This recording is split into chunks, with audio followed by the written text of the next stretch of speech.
This is The Law and the Word, by Thomas Troward. Foreword. Thomas Troward. An appreciation. How is one to know a friend? Certainly not by the duration of acquaintance. Neither can friendship be bought or sold by service rendered. Nor can it be coined into acts of gallantry or phrases of flattery. It has no part in the small change of courtesy. It is outside all these, containing the more and superior to them all.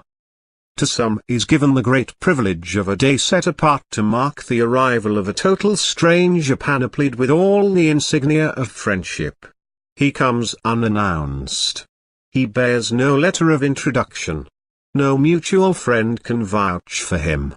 Suddenly and silently he steps unexpectedly out of the shadow of material concern and spiritual obscurity, into the radiance of intimate friendship, as a picture is projected upon a lighted screen. But unlike the phantom picture, he is an instant reality that one's whole being immediately recognizes, and the radiance of fellowship that pervades his word, thought and action holds all the essence of long companionship. Unfortunately, there are too few of these bright messengers of God to be met with in life's pilgrimage, but that Judge Troward was one of them will never be doubted by the thousands who are now mourning his departure from among us. Those whose closest touch with him has been the reading of his books will mourn him as a friend only less than those who listened to him on the platform. For no books ever written more clearly expressed the author. The same simple lucidity and gentle humanity, the same effort to discard complicated non-essentials, mark both the man and his books. Although the spirit of benign friendliness pervades his writings and illuminated his public life, yet much of his capacity for friendship was denied those who were not privileged to clasp hands with him and to sit beside him in familiar confidence. Only in the intimacy of the fireside did he wholly reveal his innate modesty and simplicity of character. Here alone, glamoured with his radiating friendship, was shown the wealth of his richly stored mind, equipped by nature and long training to deal logically with the most profound and abstruse questions of life. Here indeed was proof of his greatness, his unassuming superiority, his humanity, his keen sense of honour, his wit and humour, his generosity, and all the characteristics of a rare gentleman, a kindly philosopher and a true friend. To Judge Troward was given the logician's power to strip a subject bare of all superfluous and concealing verbiage, and to exhibit the gleaming jewels of truth and reality in splendid simplicity. This supreme quality, this ability to make the complex simple, the power to subordinate the non-essential, gave to his conversation, to his lectures, to his writings, and in no less degree to his personality, a direct and charming naivete that at once challenged attention and compelled confidence and affection. His sincerity was beyond question. However much one might differ from him in opinion, at least one never doubted his profound faith and complete devotion to truth. His guileless nature was beyond ungenerous suspicions and selfish ambitions. He walked calmly upon his way, wrapped in the majesty of his great thoughts, oblivious to the vexations of the world's cynicism. Charity and reverence for the indwelling spirit marked all his human relations. Tolerance of the opinions of others, benevolence and tenderness dwelt in his every word and act. Yet his careful consideration of others did not paralyze the strength of his firm will or his power to strike hard blows at wrong and error. The search for truth, to which his life was devoted, was to him a holy quest. That he could and would lay a lance in defense of his opinions is evidenced in his writings, and has many times been demonstrated to the discomfiture of assailing critics. But his urbanity was a part of himself and never departed from him. Not to destroy but to create was his part in the world. In developing his philosophy he built upon the foundation of his predecessors. No good and true stone to be found among the ruins of the past. but was carefully worked into his superstructure of modern thought, radiant with spirituality, to the building of which the enthusiasm of his life was devoted. To one who has studied Judge Troward, and grasped the significance of his theory of the universal subconscious mind, and who also has attained to an appreciation of Henri Bergson's theory of a universal livingness, superior to and outside the material universe, there must appear a distinct correlation of ideas. That intricate and ponderously irrefutable argument that Bergson has so patiently built up by deep scientific research and unsurpassed profundity of thought and crystal clear reason, that leads to the substantial conclusion that man has leapt the barrier of materiality only by the urge of some external pressure superior to himself, but which, by reason of infinite effort, he alone of all terrestrial beings has succeeded in utilizing in a superior manner and to his advantage. This well-rounded and exhaustively demonstrated argument in favor of a superlivingness in the universe, which finds its highest terrestrial expression in man, appears to be the scientific demonstration of Judge Troward's basic principle of the universal subconscious mind.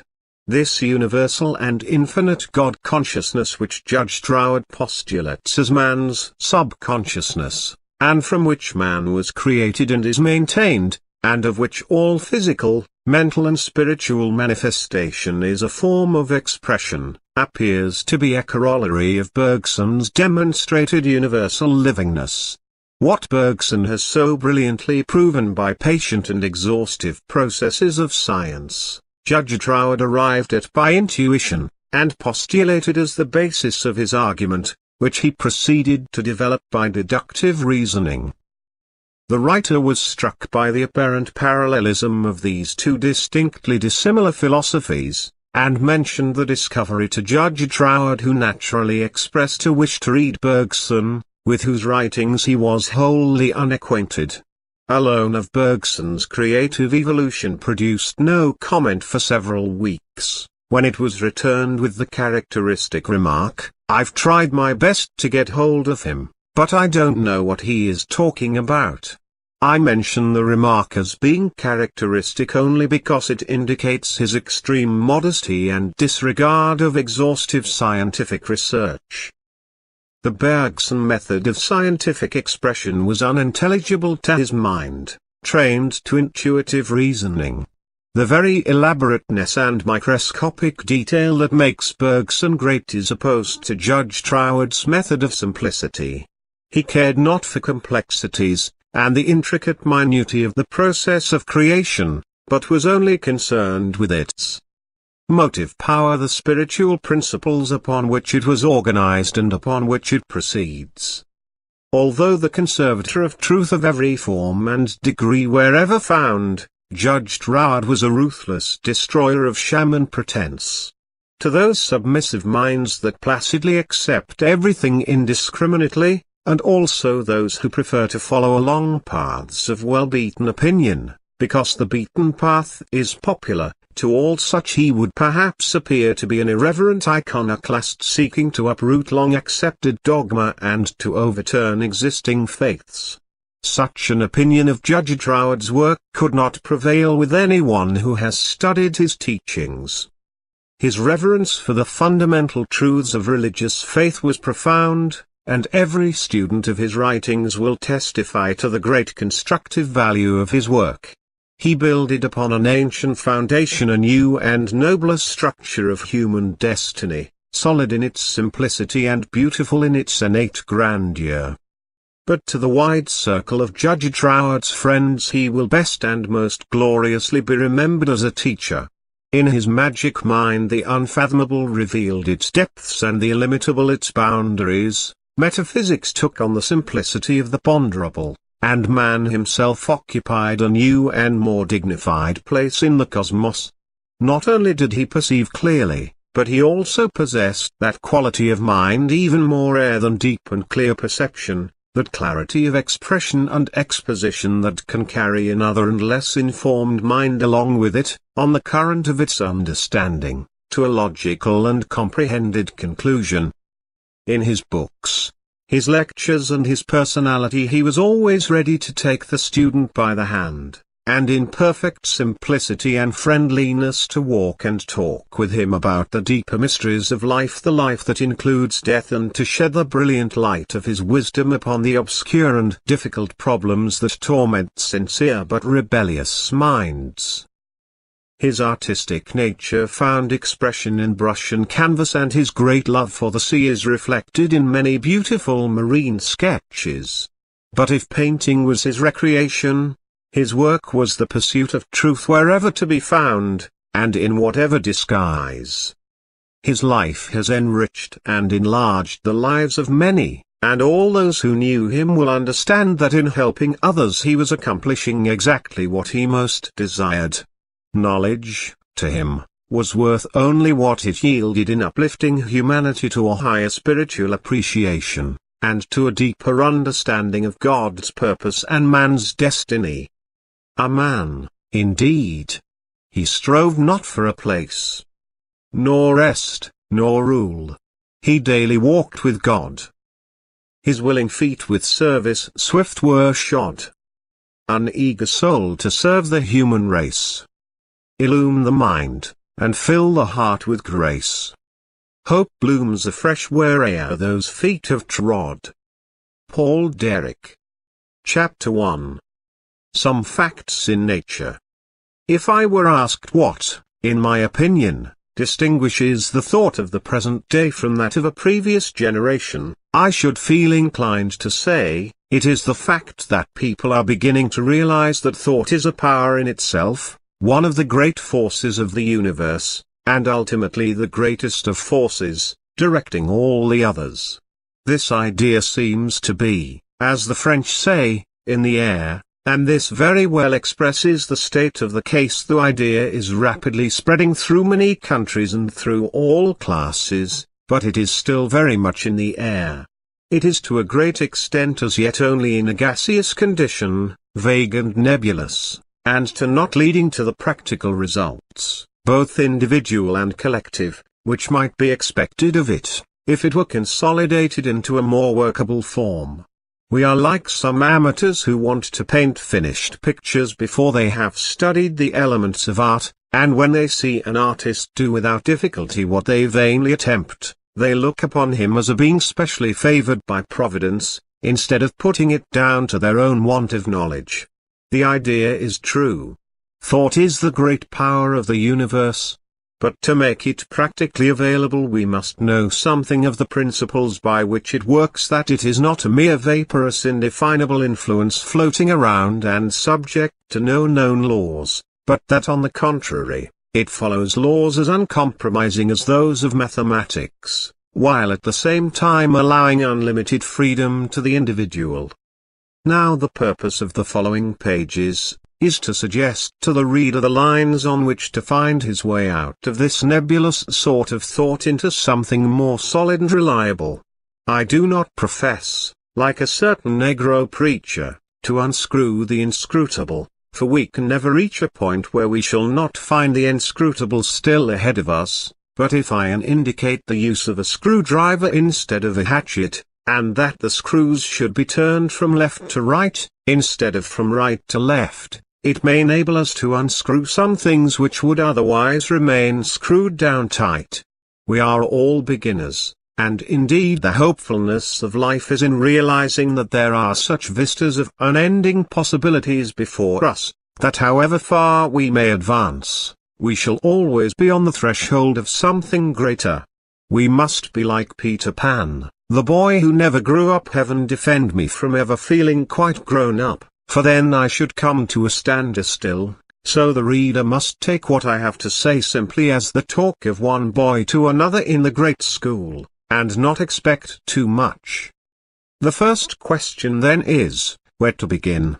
Descartes commenced his book with the words cogito, ergo sum. I think, therefore I am, and we cannot do better than follow his example.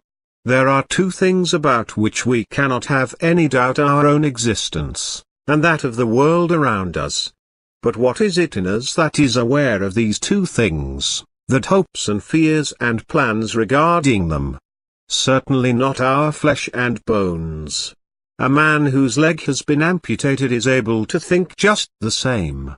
Therefore it is obvious that there is something in us which receives impressions and forms ideas, that reasons upon facts and determines upon courses of action and carries them out, which is not the physical body. This is the real I myself. This is the person we are really concerned with, and it is the betterment of this I myself that makes it worthwhile to inquire what our thought has to do in the matter. Equally true it is on the other hand that the forces of nature around us do not think. Steam, electricity, gravitation, and chemical affinity do not think. They follow certain fixed laws which we have no power to alter. Therefore we are confronted at the outset by a broad distinction between two modes of motion: the movement of thought and the movement of cosmic energy, the one based upon the exercise of consciousness and will, and the other based upon mathematical sequence. This is why that system of instruction known as Freemasonry starts by erecting the two symbolic pillars Jachin and Boaz, Jachin so called from the root yak meaning one, indicating the mathematical element of law, and Boaz, from the root awats meaning voice, indicating personal element of free will. These names are taken from the description in I Kings 7:21 and 2 Kr.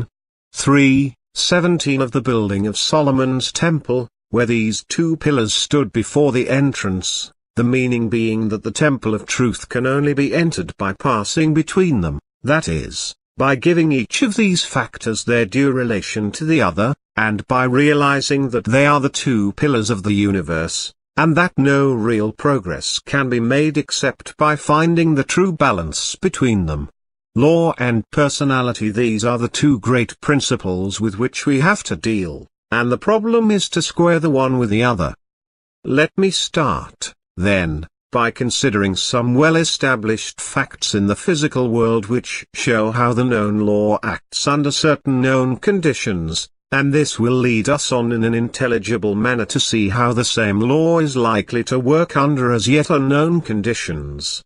If we had to deal with unknown laws as well as unknown conditions, we should, indeed, be up a gum tree. Fancy a mathematician having to solve an equation, both sides of which were entirely made up of unknown quantities. Where would he be? Happily this is not the case. The law is one throughout, and the apparent variety of its working results from the infinite variety of the conditions under which it may work. Let us lay a foundation, then, by seeing how it works in what we call the common course of nature. A few examples will suffice. Hardly more than a generation ago it was supposed that the analysis of matter could not be carried further than its reduction to some 70 primary chemical elements, which in various combinations produced all material substances. But there was no explanation how all these different elements came into existence. Each appeared to be an original creation, and there was no accounting for them. But nowadays, as the rustic physician says in Molière's play of the Médecin Malgalu, New Avon's changed-out sailor, modern science has shown conclusively that every kind of chemical atom is composed of particles of one original substance which appears to pervade all space, and to which the name of ether has been given. Some of these particles carry a positive charge of electricity and some a negative, and the chemical atom is formed by the grouping of a certain number of negatively charged particles round a center composed of positive electricity around which they revolve, and it is the number of these particles and the rate of their motion that determines the nature of the atom, whether, for instance, it will be an atom of iron or an atom of hydrogen, and thus we are brought back to Plato's old aphorism that the universe consists of number and motion. The size of these etheric particles is small beyond anything but abstract mathematical conception. Sir Oliver Lodge is reported to have made the following comparison in a lecture delivered at Birmingham.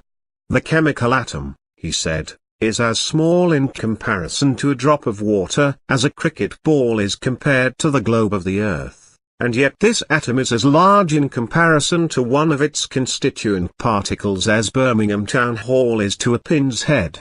Again, it has been said that in proportion to the size of the particles the distance at which they revolve round the center of the atom is as great as the distance from the Earth to the Sun. I must leave the realization of such infinite minuteness to the reader's imagination. It is beyond mine. Modern science thus shows us all material substance, whether that of inanimate matter or that of our own bodies, as proceeding out of one primary etheric substance occupying all space and homogeneous, that is, being of a uniform substance and having no qualities to distinguish one part from another. Now this conclusion of science is important because it is precisely the fact that out of this homogeneous substance particles are produced which differ from the original substance in that they possess positive and negative energy, and of these particles the atom is built up. So then comes the question, what started this differentiation?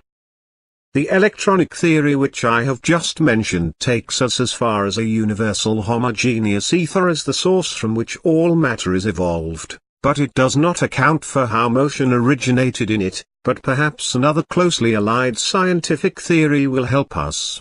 Let us, then, turn to the question of vibrations or waves in ether. In scientific language, the length of a wave is the distance from the crest of one wave to that of the wave immediately following it. Now modern science recognizes a long series of waves in ether, commencing p9 with the smallest yet known measuring 0.1 micron, or about 1/254,000 of an inch, in length, measured by Professor Schumann in 1893. And extending to waves of many miles in length used in wireless telegraphy, for instance those employed between Clifton in Galway and Glace Bay in Nova Scotia are estimated to have a length of nearly 4 miles. These infinitesimally small ultraviolet or actinic waves, as they are called, are the principal agents in photography, and the great waves of wireless telegraphy are able to carry a force across the Atlantic which can sensibly affect the apparatus on the other side. Therefore we see that the ether of space affords a medium through which energy can be transmitted by means of vibrations. But what starts the vibrations? Hertz announced his discovery of the electromagnetic waves, now known by his name, in 1888, but, following up the labors of various other investigators, Lodge, Marconi and others finally developed their practical application after Hertz's death, which occurred in 1894. To Hertz, however, belongs the honor of discovering how to generate these waves by means of sudden, sharply defined, electrical discharges. The principle may be illustrated by dropping a stone in smooth water. The sudden impact sets up a series of ripples all round the center of disturbance, and the electrical impulse acts similarly in the ether.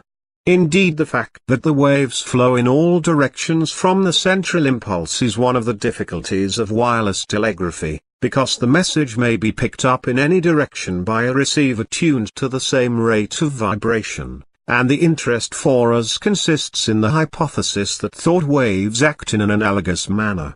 That vibrations are excited by sound is beautifully exemplified by the iodophone, an instrument invented, I believe, by Mrs. Watts Hughes, and with which I have seen that lady experiment. Dry sand is scattered on a diaphragm on which the iodophone concentrates the vibrations from music played near it. The sand, as it were, dances in time to the music, and when the music stops is found to settle into definite forms, sometimes like a tree or a flower, or else some geometrical figure, but never a confused jumble. Perhaps in this we may find the origin of the legends regarding the creative power of Orpheus' lyre, and also the sacred dances of the ancients. Who knows?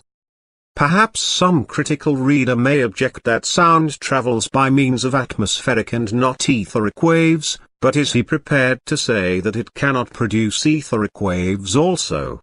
The very recent discovery of transatlantic telephoning tends to show that etheric waves can be generated by sound, for on the 10th of October, 1915, words spoken in New York were immediately heard in Paris, and could therefore only have been transmitted through the ether, for sound travels through the atmosphere only at the rate of about 750 miles an hour, while the speed of impulses through ether can only be compared to that of light, or 186,000 miles in a second.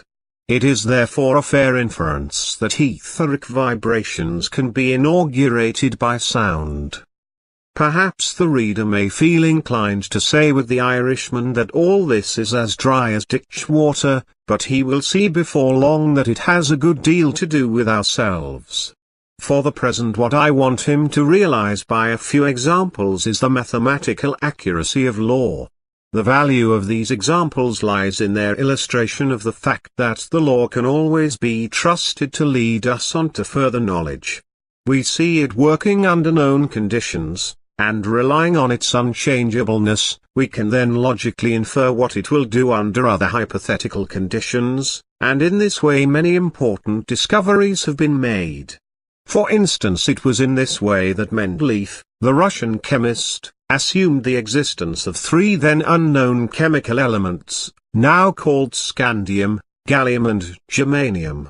There was a gap in the orderly sequence of the chemical elements, and relying on the old maxim natura nihil facit per saltum, nature nowhere leaves a gap to jump over, he argued that if such elements did not exist they ought to, and so he calculated what these elements ought to be like, giving their atomic weight, chemical affinities, and the like, and when they were discovered many years later they were found to answer exactly to his description. He prophesied, not by guesswork, but by knowledge of the law, and in much the same way radium was discovered by Professor and Madame Curie. In like manner Hertz was led to the discovery of the electromagnetic waves. The celebrated mathematician Clerk Maxwell had calculated all particulars of these waves 25 years before Hertz, on the basis of these calculations, worked out his discovery. Again, Neptune, the outermost known planet of our system, was discovered by the astronomer Gall in consequence of calculations made by Leverrier. Certain variations in the movements of the planets were mathematically unaccountable except on the hypothesis that some more remote planet existed. Astronomers had faith in mathematics, and the hypothetical planet was found to be a reality. Instances of this kind might be multiplied, but as the French say, "et quoi bon?" I think these will be sufficient to convince the reader that the invariable sequence of law is a factor to be relied upon, and that by studying its working under known conditions we may get at least some measure of light on conditions which are as yet unknown to us. Let us now pass on to the human subject and consider a few examples of what is usually called the psychic side of our nature. Walt Whitman was quite right when he said that we are not all included between our hat and our boots. We shall find that our modes of consciousness and powers of action are not entirely restricted to our physical body.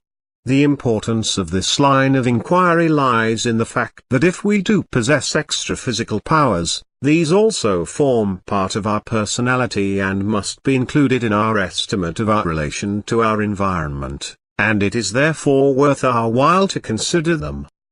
Some very interesting experiments have been made by de Rochers, an eminent French scientist, which go to show that under certain magnetic conditions the sensation of physical touch can be experienced at some distance from the body. He found that under these conditions the person experimented on is insensible to the prick of a needle run into his skin, but if the prick is made about 1.5 inches away from the surface of the skin he feels it. Again at about 3 inches from this point he feels the prick of the needle, but is insensible to it in the space between these 2 points. Then there comes another interval in which no sensation is conveyed, but at about 3 inches still further away he again feels the sensation, and so on. so that he appears to be surrounded by successive zones of sensation, the first about 1.5 inches from the body, and the others at intervals of about 3 inches each. The number of these zones seems to vary in different cases, but in some there are as many as 6 or 7, thus giving a radius of sensation, extending to more than 20 inches beyond the body. Now to explain this we must have recourse to what I have already said about waves. The heart and the lungs are the two centers of automatic rhythmic movement in the body, and each projects its own series of vibrations into the etheric envelope. Those projected by the lungs are estimated to be 3 times the length of those projected by the heart, while those projected by the heart are 3 times as rapid as those projected by the lungs. Consequently, if the two sets of waves start together, the crest of every third wave of the rapid series of short waves will coincide with the crest of one of the long waves of the slower series, while the intermediate short waves will coincide with the depression of one of the long waves. Now the effect of the crest of one wave overtaking that of another going in the same direction, is to raise the two together at that point into a single wave of greater amplitude or height than the original waves had by themselves. If the reader has the opportunity of studying the inflowing of waves on the sea beach, he can verify this for himself. Consequently, when the more rapid etheric waves overtake the slower ones, they combine to form a larger wave, and it is at these points that the zones of sensation occur.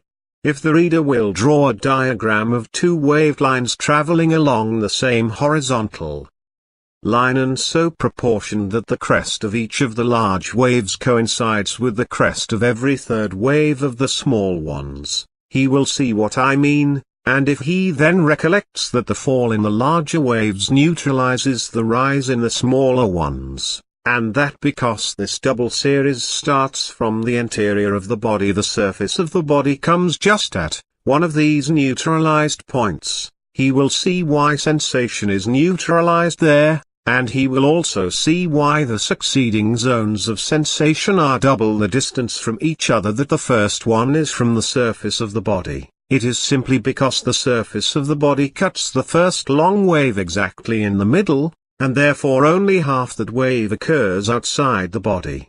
This is the explanation given by de Roches, and it affords another example of that principle of mathematical sequence of which I have spoken. It would appear that under normal conditions the double series of vibrations is spread all over the body, and so all parts are alike sensitive to touch. I think, then, we may assume on the basis of de Roches' experiments and others that there are such things as etheric vibrations proceeding from human personality, and in the next chapter one will give some examples showing that the psychic personality extends still further than these experiments, taken by themselves, would indicate in fact that we possess an additional range of faculties far exceeding those which we ordinarily exercise through the physical body, and which must therefore be included in our conception of ourselves if we are to have an adequate idea of what we really are. Chapter 2. Some Psychic Experiences. The preceding chapter has introduced the reader to the general subject of etheric vibration as one of the natural forces of the universe, both as the foundation of all matter and as the medium for the transmission of energy to immense distances, and also as something continually emanating from human beings.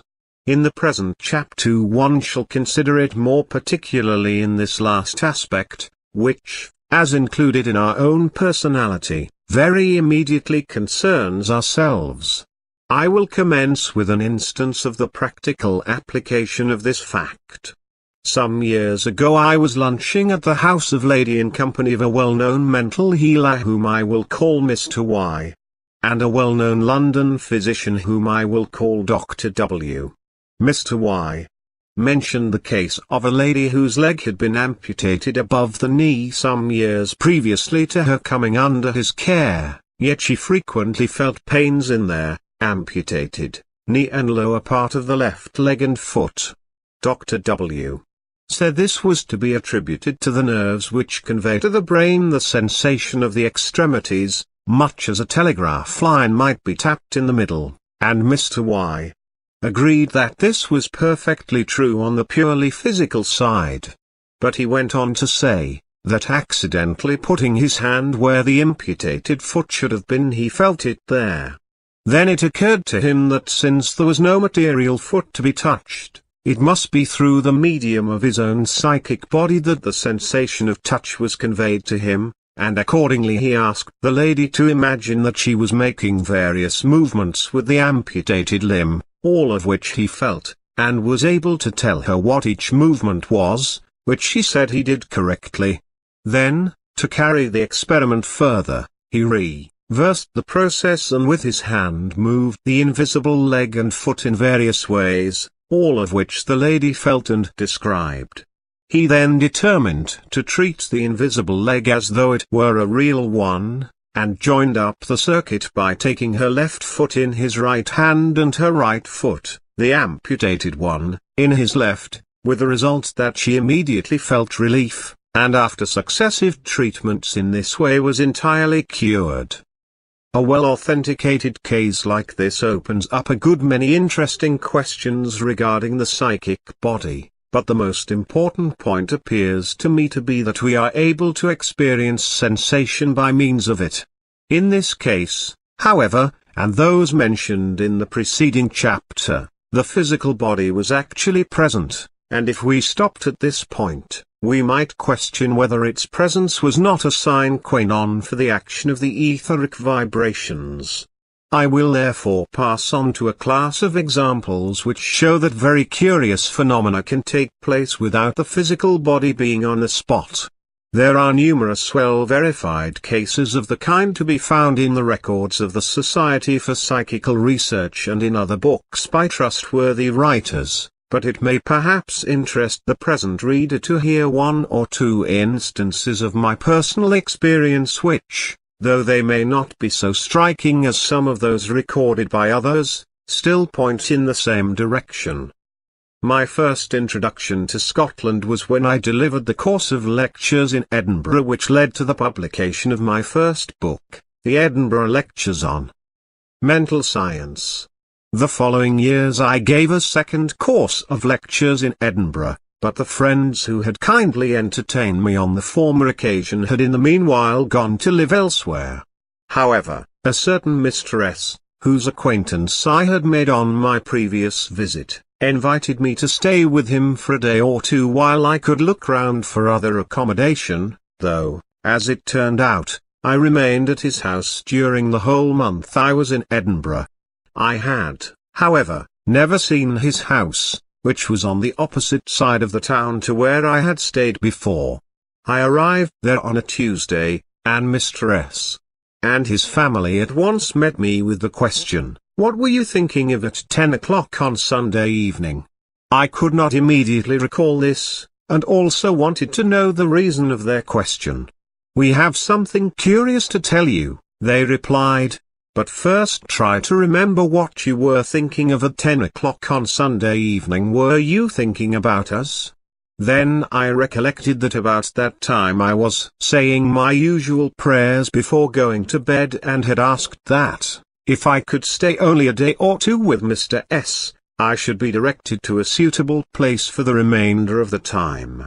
"That explains it," they replied. And then they went on to tell me that at the hour in question Mr. S and his son, a young man of about 20, had entered their dining room together and seen me standing leaning against the mantel shelf. They were both hard-headed Scotchmen engaged in business in Edinburgh, and certainly not the sort of people to conjure up fanciful imaginings, nor is it likely that the same fancy should have occurred to both of them. And therefore I can only suppose that they actually saw what they said they did.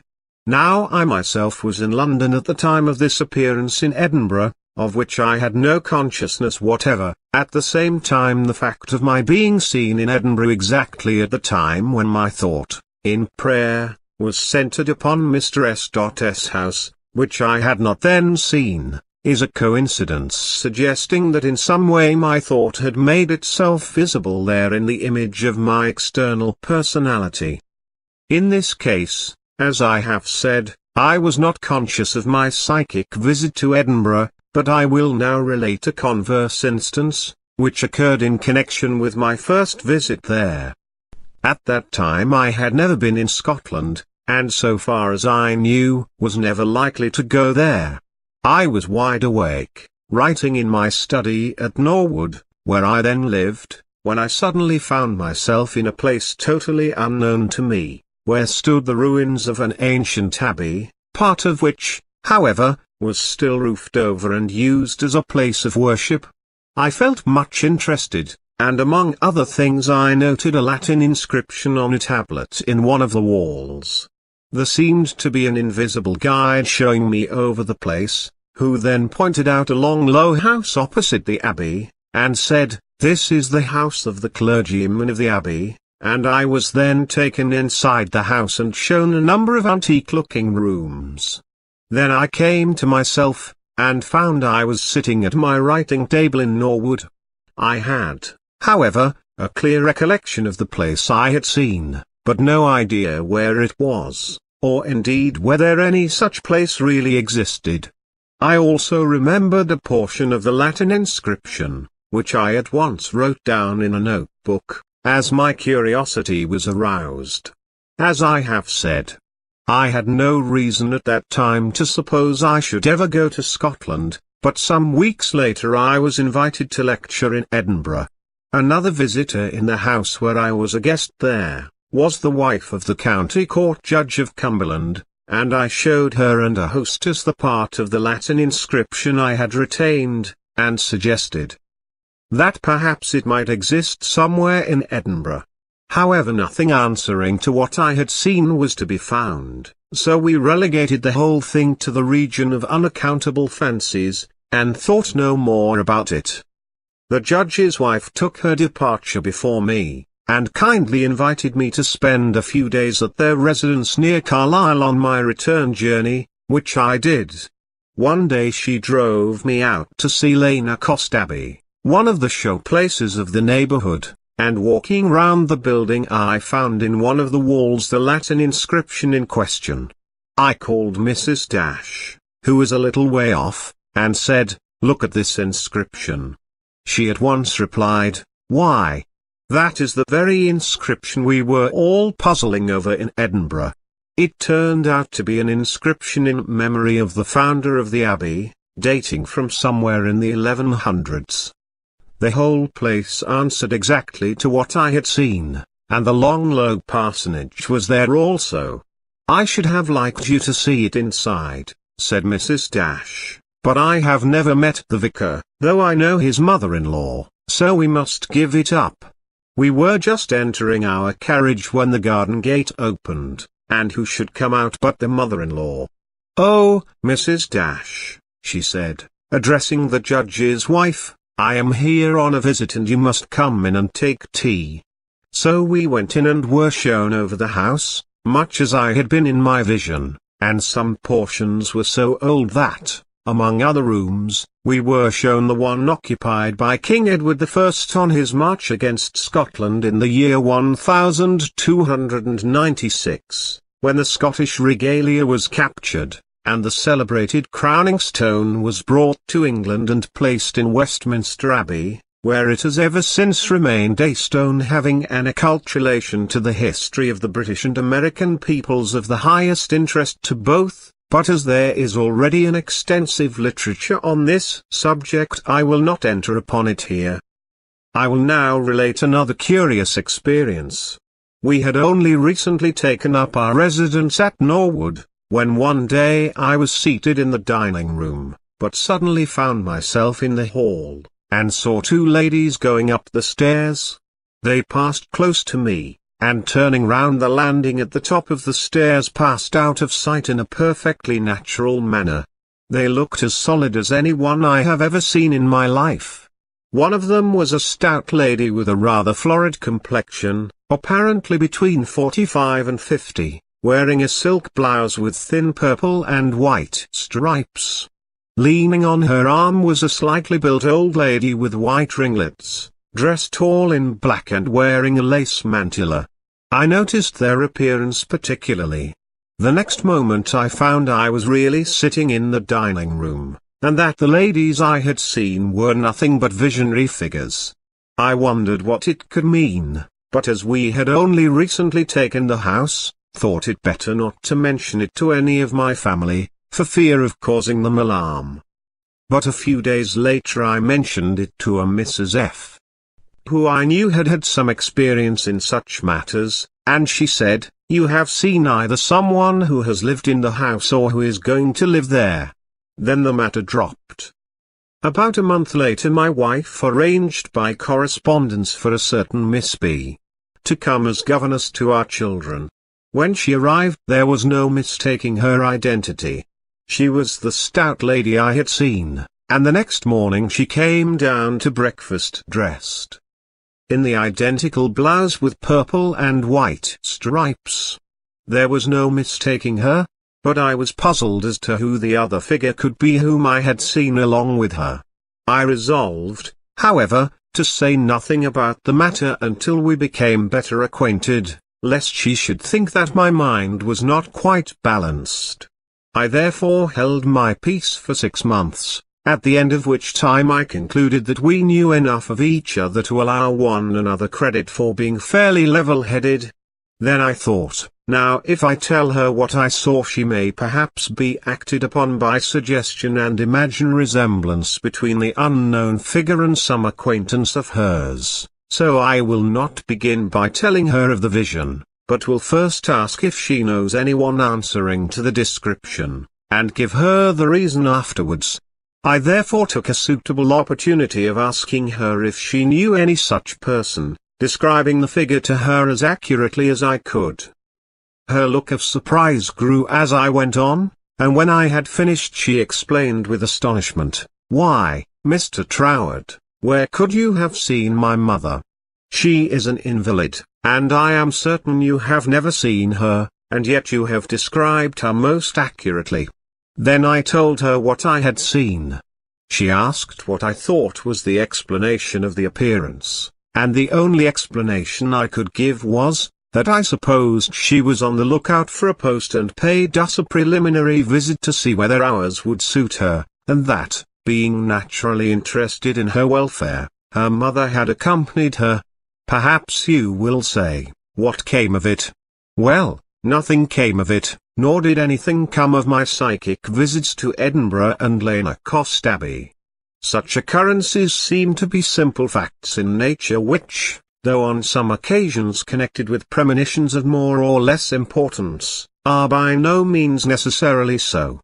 They are the functioning of certain faculties which we all possess, but of the nature of which we as yet know very little. It will be noticed that in the first of these 3 cases I myself was the person seen, though unaware of the fact. In the last I was the percipient, but the persons seen by me were unconscious of their visit, and in the second case I was conscious of my presence at a place which I had never heard of, and which I visited some time after. In 2 of these cases, therefore, the persons, making the psychic visit, were not aware of having done so, while in the third, a memory of what had been seen was retained. But all 3 cases have this in common, that the psychic visit was not the result of an active conscious volition, and also, that the psychic action took place at a long distance from the physical body. From these personal experiences, as well as from many well-authenticated cases recorded by other writers, I should be inclined to infer that the psychic action is entirely independent of the physical body, and in support of this view I will cite yet another experience. It was about the year 1875, when I was a young assistant commissioner in the Punjab, that I was ordered to the small up-country station of Akalpur, and took possession of the assistant commissioner's bungalow there. On the night of our arrival in the bungalow, my wife and I had our charpoys light Indian bedsteads placed side by side in a certain room and went to bed. The last thing I remembered before falling asleep, was seeing my wife sitting up in bed, reading with a lamp on a small table beside her. Suddenly I was awakened by the sound of a shot, and starting up, found the room in darkness. I immediately lit a candle which was on a chair by my bedside, and found my wife still sitting up with the book on her knee, but the lamp had gone out. "Take me away, take me into another room," she exclaimed. "Why, what is the matter?" I said. "Did you not see it?" She replied. "See what?" I asked. "Don't stop to ask any questions," she replied. "Get me out of this room at once, I can't stop here another minute." I saw she was very frightened, so I called up the servants, and had our beds removed to a room on the other side of the house, and then she told me what she had seen. She said, "I was sitting reading as you saw me, when looking round, I saw the figure of an Englishman standing close by my bedside, a fine-looking man with a large fair moustache and dressed in a grey suit. I was so surprised that I could not speak, and we remained looking at each other for about a minute. Then he bent over me and whispered, 'Don't be afraid,' and with that there was the sound of a shot, and everything was in darkness. My dear girl, you must have fallen asleep over your book and been dreaming," I said. "No, I was wide awake," she insisted. "You were asleep, but I was awake all the time." "But you heard the shot, did you not?" "Yes," I replied, "that is what woke me. Someone must have fired a shot outside." "But why should anyone be shooting in our garden at nearly midnight?" my wife objected. It certainly seemed strange, but it was the only explanation that suggested itself, so we had to agree to differ, she being convinced that she had seen a ghost, and that the shot had been inside the room, and I being equally convinced that she had been dreaming, and that the shot had been fired outside the house. The next morning the owner of the bungalow, an old widow lady, Mrs. Latcher, called to make kindly inquiries as to whether she could be of any service to us on our arrival. After thanking her, my wife said, "I expect you will laugh at me, but I cannot help telling you there is something strange about the bungalow," and she then went on to narrate what she had seen. Instead of laughing, the old lady looked more and more serious as she went on, and when she had done asked to be shown exactly where the apparition had appeared. My wife took her to the spot, and on being shown it, old Mrs. Latcher exclaimed, "This is the most wonderful thing I have ever heard of. 18 years ago my bed was on the very spot where yours was last night, and I was lying in it too ill to move, when my husband, whom you have described most accurately, stood where you saw him and shot himself dead." This statement of the widow convinced me that my wife had really seen what she said she had, and had not dreamed it, and this experience has led me to make further inquiries into the nature of happenings of this kind, with the result, that after carefully eliminating all cases which could be accounted for in any other manner, I have found myself compelled to admit a considerable number of instances of what are called ghosts, on the word of persons whose veracity and soundness of judgment I should not doubt on any other subject. It is often said that you never meet anyone who has himself seen a ghost, but only those who have heard of somebody else seeing one.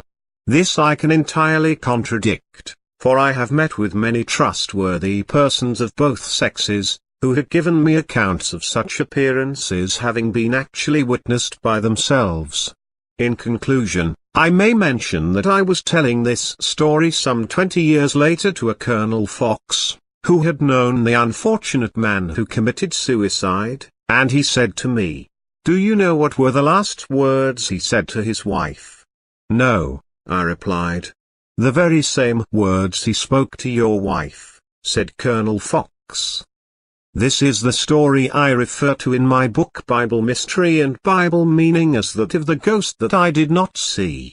I do not attempt to offer any explanation of it, but merely give the facts as they occurred.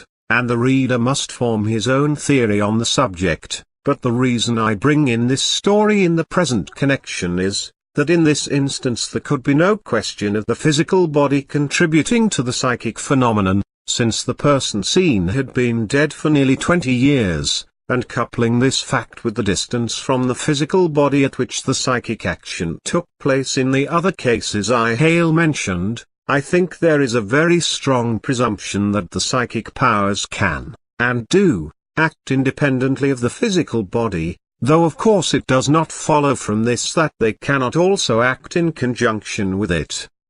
On the other hand, a comparison of the present case with those previously mentioned, fails to throw any light on the important question whether the deceased feels any consciousness of the action which the percipient sees, or whether what is seen is like a sort of photograph impressed upon the atmosphere of a particular locality, and visible only to certain persons, who are able to sense etheric wavelengths which are outside the range of the single octave forming the solar spectrum.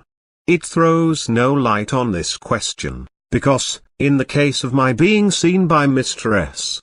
in Edinburgh and that of Miss B.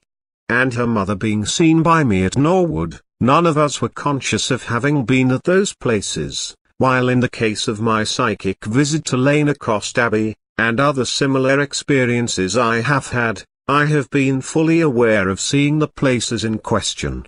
The evidence tells both ways, and I can therefore only infer that there are two modes of psychic action, in one of which the person projecting that action, whether voluntarily or involuntarily, experiences corresponding sensations, and the other in which he does not, but I am unable to offer any criterion by which the observer can, with certainty, distinguish between the two. It appears to me, that such instances as those I have mentioned, point to ranges of etheric action beyond those ordinarily recognized by physical science, but the principle seems to be the same, and it is for this reason that I have taken the modern scientific theory of etheric vibration as our starting point. The universe is one great whole, and the laws of one part cannot contradict those of another, therefore the explanation of such queer happenings is not to be found by denying the well-ascertained laws of nature on the physical plane, but by considering whether these laws do not extend further. It is on this account that I would lay stress on the mathematical side of things, and have adduced instances where various discoveries have been made by following up the sequence indicated by the laws already known, and which have thus enabled us to fill up gaps in our knowledge, which would otherwise stop, or at least seriously hinder, our further progress. It is in this way that Jachin helps Boaz, and that the undeviating nature of law, so far from limiting us, becomes our faithful ally if we will only allow it to do so. I think, then, that the scientific idea of the ether, as a universal medium pervading all space, and permeating all substance, will help us to see that many things which are popularly called supernatural, are to be attributed to the action of known laws working under, as yet, unknown conditions, and therefore, when we are confronted with strange phenomena, our knowledge of the general principles involved, will show us in what direction to look for an explanation. Now applying this to the present subject, we may reasonably argue, that since all physical matter is scientifically proved to consist of the universal ether in various degrees of condensation, there may be other degrees of condensation, forming other modes of matter, which are beyond the scope of physical vision and of our laboratory apparatus. And similarly, we may argue, that just as various effects can be produced on the physical plane, by the action of etheric waves of various lengths, so other effects might be produced on these finer modes of matter, by etheric waves of other lengths. And in this connection we must not forget that a gap occurs between the dark heat groups and the Hertzian group, consisting of 5 octaves of waves, the lengths of which have been theoretically calculated, but whose action has not yet been discovered. Here we admittedly have a wide field for the working of known laws under as yet unknown conditions, and again, how can we say that there are not ranges of unknown waves, yet smaller than the minute ultraviolet ones, which commence the present known scale, or transcending those largest ones, which bear our messages across the Atlantic? Mathematically, there is no limit to the scale in either direction, and so, taking our stand on the demonstrated facts of science, we find that the known laws of nature point to their continuation in modes of matter and of force, of which we have as yet no conception.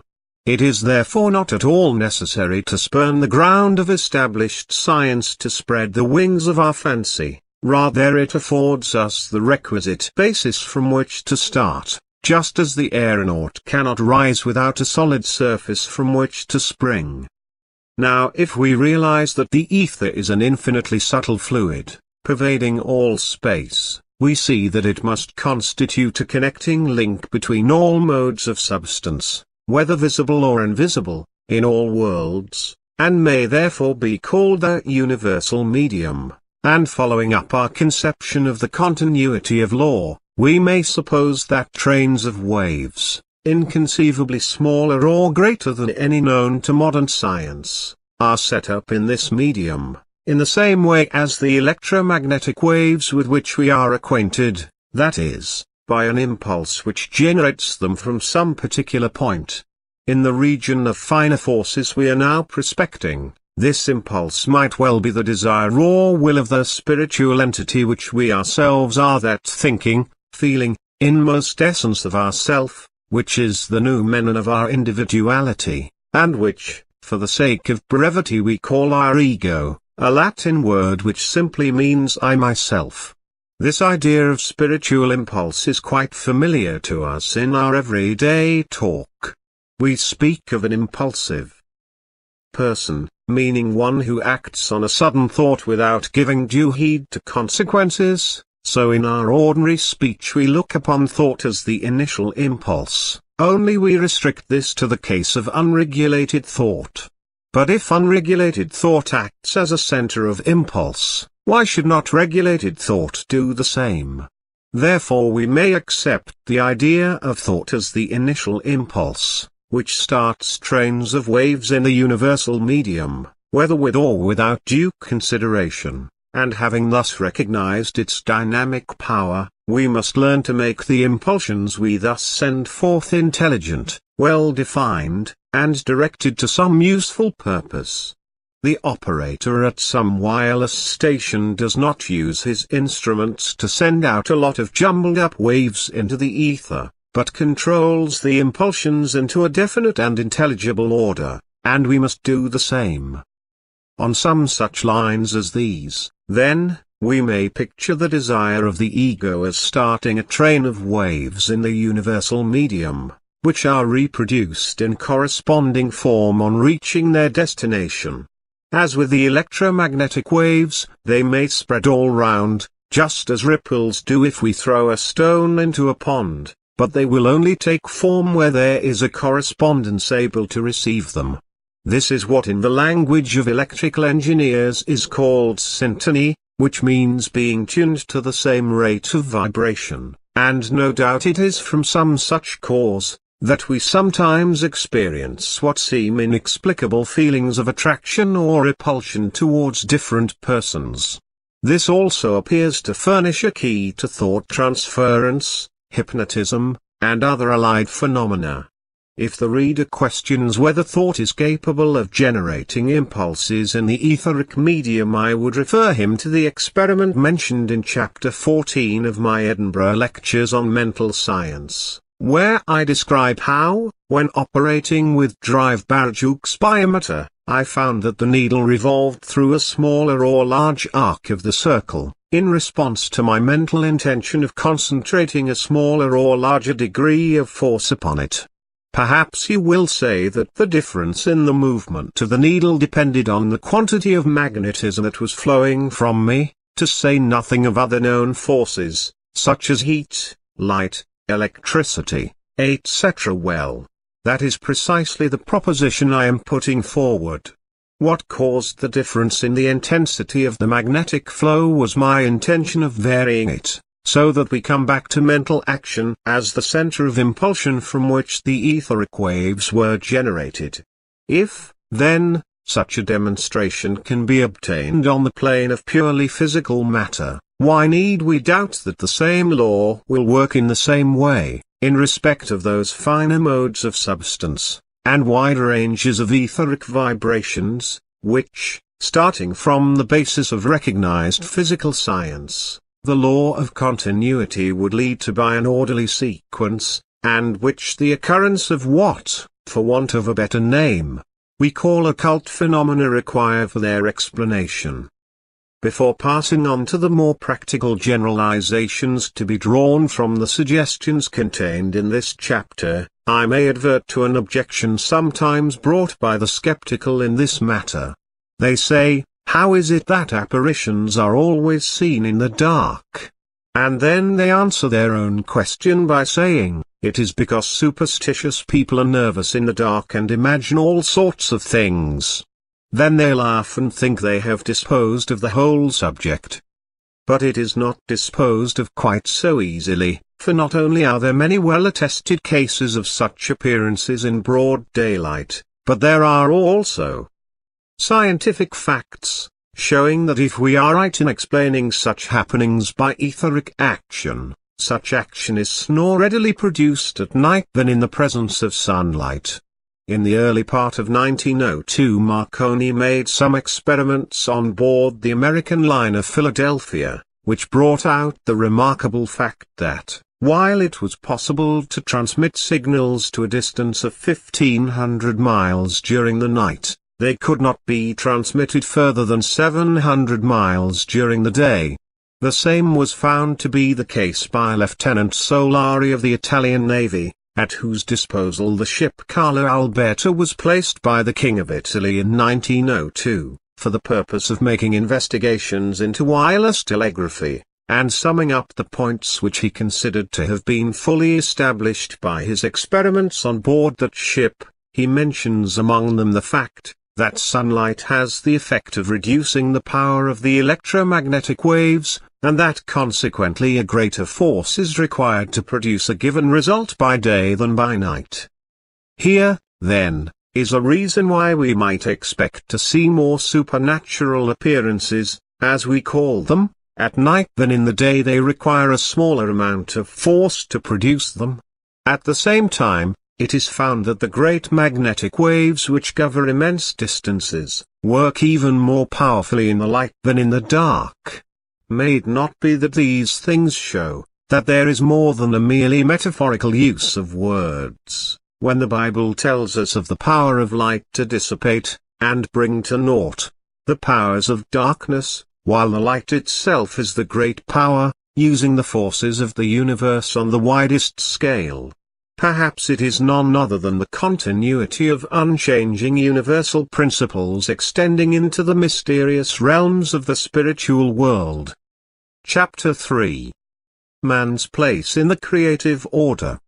In the preceding chapters we have found certain definite facts, that all known matter is formed out of one primordial universal substance, that the ether spreading throughout limitless space is a universal medium, through which it is possible to convey force by means of vibrations, and that vibrations can be started by the power of sound.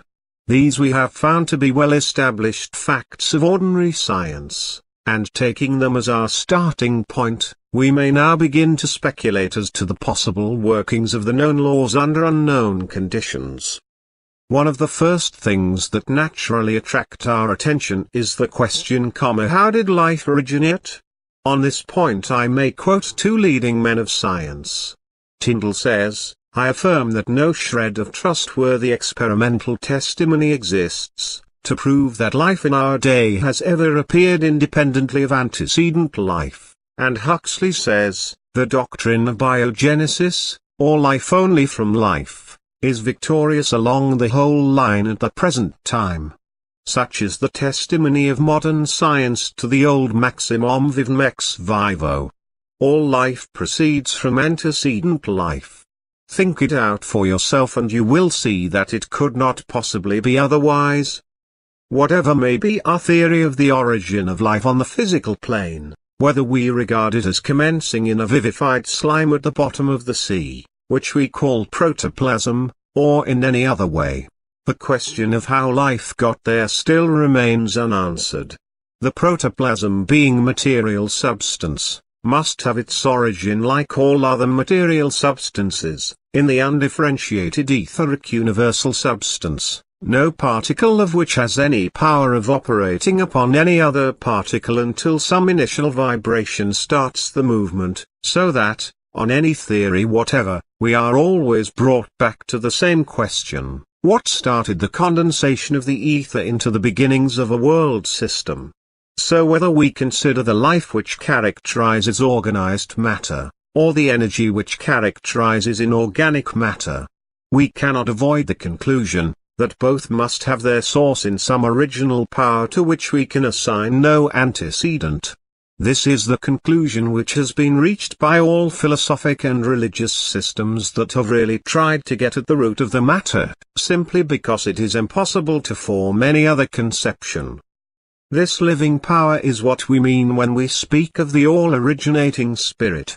The existence of this spirit is not a theological invention, but a logical and scientific ultimate, without predicating which, nothing else can be accounted for. The word spirit comes from the Latin spiro, I breathe, and so means the breath, as in Job 33:4, the Spirit of God hath made me, and the breath of the Almighty hath given me life, and again in Ps 33:6, by the word of the Lord were the heavens made, and all the host of them by the breath of his mouth. In the opening chapter of Genesis, we are told that the Spirit of God moved upon the face of the waters. The words rendered the Spirit of God are, in the original Hebrew, Ruach Elohim, which is literally the breathing of God, and similarly, the ancient religious books of India make the swara or great breath the commencement of all life and energy. The word Ruach in Genesis is remarkable. According to rabbinical teaching, each letter of the Hebrew alphabet has a certain symbolic significance, and when examined in this manner, the root from which this word is derived conveys the idea of expansive movement. It is the opposite of the word hosh, translated darkness in the same passage of our Bible, which is similarly derived from a root conveying the idea of hardening and compressing. It is the same idea that is personified in the Zendavesta, the sacred book of the ancient Persians, under the names of Ormuzd, the spirit of light, and Ahriman, the spirit of darkness, and similarly in the old Assyrian myth of the struggle between the sun god and Tiamat, the goddess of darkness. This conception of conflict between two opposite principles, light and darkness, compression and expansion, will be found to underlie all the ancient religions of the world, and it is conspicuous throughout our own scriptures. But it should be borne in mind that the oppositeness of their nature does not necessarily mean conflict. The two principles of expansion and contraction are not necessarily destructive, on the contrary they are necessary correlatives to one another. Expansion alone cannot produce form, cohesion must also be present. It is the regulated balance between them that results in creation. In the old legend, if I remember rightly, the conflict is ended by Tiamat marrying her former opponent. They were never really enemies, but there was a misunderstanding between them, or rather there was a misunderstanding on the part of Tiamat so long as she did not perceive the true character of the spirit of light, and that their relation to one another was that of cooperation and not of opposition. Thus also St. John tells us that the light shineth in darkness and the darkness comprehended it not, John I, 5. It is this want of comprehension that is at the root of all the trouble. The reader should note, however, that I am here speaking of that primeval substance, which necessarily has no light in itself, because there is as yet no vibration in it, for there can be no light without vibration.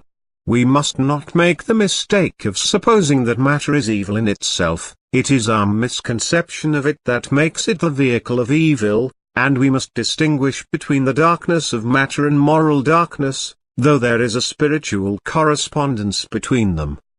The true development of man consists in the self-expansion of the divine spirit working through his mind, and thence upon his psychic and physical organisms, but this can only be by the individual's willingness to receive that spirit. Where the hindrance to this working is only caused by ignorance of the true relation between ourselves and the divine spirit, and the desire for truth is present, the true light will in due course disperse the darkness. But on the other hand, if the hindrance is caused by unwillingness to be led by the divine spirit, then the light cannot be forced upon anyone, and for this reason Jesus said, "This is the condemnation, that light is come into the world, and men loved darkness rather than light, because their deeds were evil. For every one that doeth evil hateth the light, neither cometh to the light, lest his deeds should be reproved. But he that doeth truth cometh to the light, that his deeds may be made manifest, that they are wrought in God." John 3:19-21. In physical science these things have an exact parallel in Ohm's law regarding the resistance offered by the conductor to the flow of the electric current.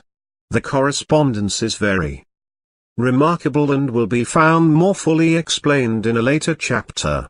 The primary darkness, both of substance and of mind, has to be taken into account, if we would form an intelligent conception of the twofold process of involution and evolution continually at work in ourselves, which, by their combined action, are able to lead to the limitless development both of the individual and of the race. According to all teaching, then, both ancient and modern, all life and energy have their source in a primary life and energy, of which we can only say that it is. We cannot conceive of any time when it was not, for, if there was a time when no such primary energizing life existed, what was there to energize it? So we are landed in a reductio ad absurdum which leaves no alternative but to predicate the eternal existence of an all-originating living spirit. Let us stop for a moment to consider what we mean by eternal. When, do you suppose, twice two began to make four? And when, do you suppose, twice two will cease to make four? It is an eternal principle, quite independent of time or conditions. Similarly with the originating life. It is above time and above conditions. In a word, it is undifferentiated and contains in itself the potential of infinite differentiation. This is what the eternal life is, and what we want for the expansion of our own life is a truer comprehension of it. We are like Tiamat, and must enter into intelligent and loving union with the Spirit of Light, in order to realize the infinite possibilities that lie before us. This is the ultimate meaning of the maximum vivum ex vivo. We see, then, that the material universe, including our own bodies, has its origin in the undifferentiated universal substance, and that the first movement towards differentiation must be started by some initial impulse, analogous to those which start vibrations in the ether known to science, and that therefore this impulse must, in the first instance, proceed from some living power eternal in itself, and independent of time and conditions. Now all the ancient religions of the world concur in attributing this initial impulse to the power of sound, and we have seen that as a matter of fact, sound has the power of starting vibrations, and that these vibrations have an exact correspondence with the quality of the sound, what we now call synchronous vibration. At this point, however, we are met by another fact. Cosmic activity takes place only in certain definite areas. Solar systems do not jostle each other in space. In a word, the sound, which thus starts the initial impulse of creation, is guided by intelligent selection. Now sounds, directed by purposeful intention, amount to words, Whether the words of some spoken language or the tapping of the Morse code, it is the meaning at the back of the sound that gives it verbal significance. It is for this reason that the concentration of creative energy in particular areas has from time immemorial been attributed to the word. The old Sanskrit books call this selective concentrative power vak, which means voice, and is the root of the Latin word vox, having the same meaning. Philo, and the Neoplatonists of Alexandria who follow him, call it logos, which means the same, and we are all familiar with the opening verses of St. John's Gospel and First Epistle in which he attributes creation to the Word. Now we know, as a scientific fact, that solar systems have a definite beginning in the gyration of nebulous matter circling through vast fields of interstellar space, as the great nebula in Andromeda does at the present day. Eons upon eons elapse before the primary nebula consolidates into a solar system such as ours is now, but science shows that from the time when the nebula first spreads its spiral across the heavens, the mathematical element of law asserts itself, and it is by means of our recognition of the mathematical relations between the forces of attraction and repulsion that we have been able to acquire any knowledge on the subject. I do not for an instant wish to suggest that the spiritual power has not continued to be in operation also, but a center for the working of a cosmic law being once established, the spiritual power works through that law and not in opposition to it. On the other hand, the selection of particular portions of space for the manifestation of cosmic activity indicates the action of free volition, not determined by any law except the obvious consideration of allowing room for the future solar system to move in. Similarly also with regard to time. Spectroscopic analysis of the light from the stars, which are suns, many of them much greater than our own, shows that they are of various ages, some quite young, some arrived at maturity, and some passing into old age. Their creation must therefore be assigned to different epochs, and we thus see the originating spirit exercising the powers of selection and volition as to the time when, as well as to the place where, a new world system shall be inaugurated. Now it is this power of inauguration that all the ancient systems of teaching attribute to the divine word. It is the passing of the undifferentiated into differentiation, of the unmanifested into manifestation, of the unlocalized into localization. It is the ushering in of what the Brahminical books call a manvantara or world period, and in like manner our Bible says that in the beginning was the Word. The English word is closely allied to the Latin word verbum, which signifies both word and verb. Grammarians tell us that the verb to be is a verb substantive, that is, it does not indicate any action passing from the subject to the object. Now this exactly describes the Spirit in its eternity. We cannot conceive of it except as always being, but the distribution of world systems both in time and space shows that it is not always cosmically active. In itself, apart from manifestation, it is pure beingness, if I may coin such a word, and it is for this reason that the divine name announced to Moses was I Am.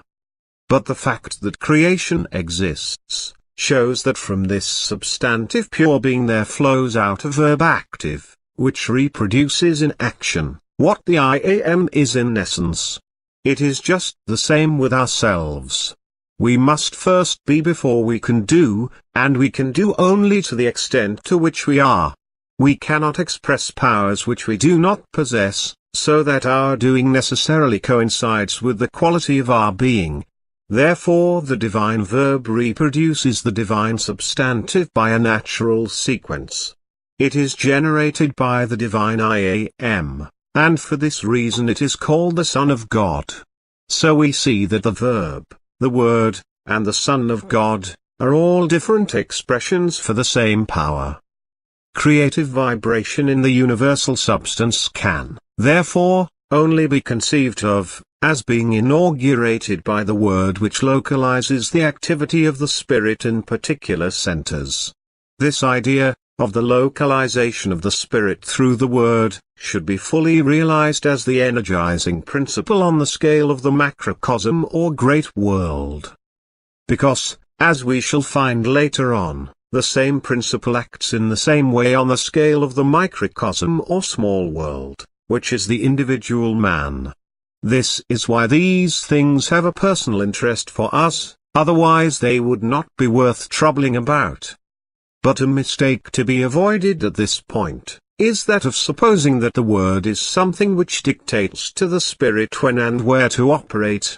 The Word is the word of the Spirit itself, and not that of some higher authority, for the Spirit being first cause there can be nothing anterior to dictate to it, there can be nothing before that which is first. The word which centralizes the activity of the Spirit, is therefore that of the Spirit itself. We have an analogy in our own case. If I go to New York, the first movement in that direction is that of my thought or desire.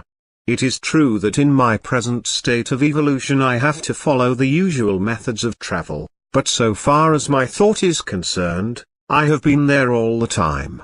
Indeed, such a case as the one I have mentioned, of my being seen in Edinburgh while I was physically in London, seems to point to the actual transference of some part of the personality to another locality, and similarly with my visit to Lanecost Abbey, and the reader must remember, that such phenomena are by no means uncommon. They are the natural action of some part of our personality, and must therefore follow some natural law, even though we may at present know very little of how it works. We see, therefore, both from a priori reasoning, and from observed facts, that it is the word, thought, or desire of the Spirit, that localizes its activity in some definite center. The student should bear this in mind as a leading principle, for he will find that it is of general application, alike in the case of individuals, of groups of individuals, and of entire nations. It is the key to the relation between law and personality, the opening of the grand arcanum, the equilibrating of Jachin and Boaz, and it is therefore of immediate importance to ourselves.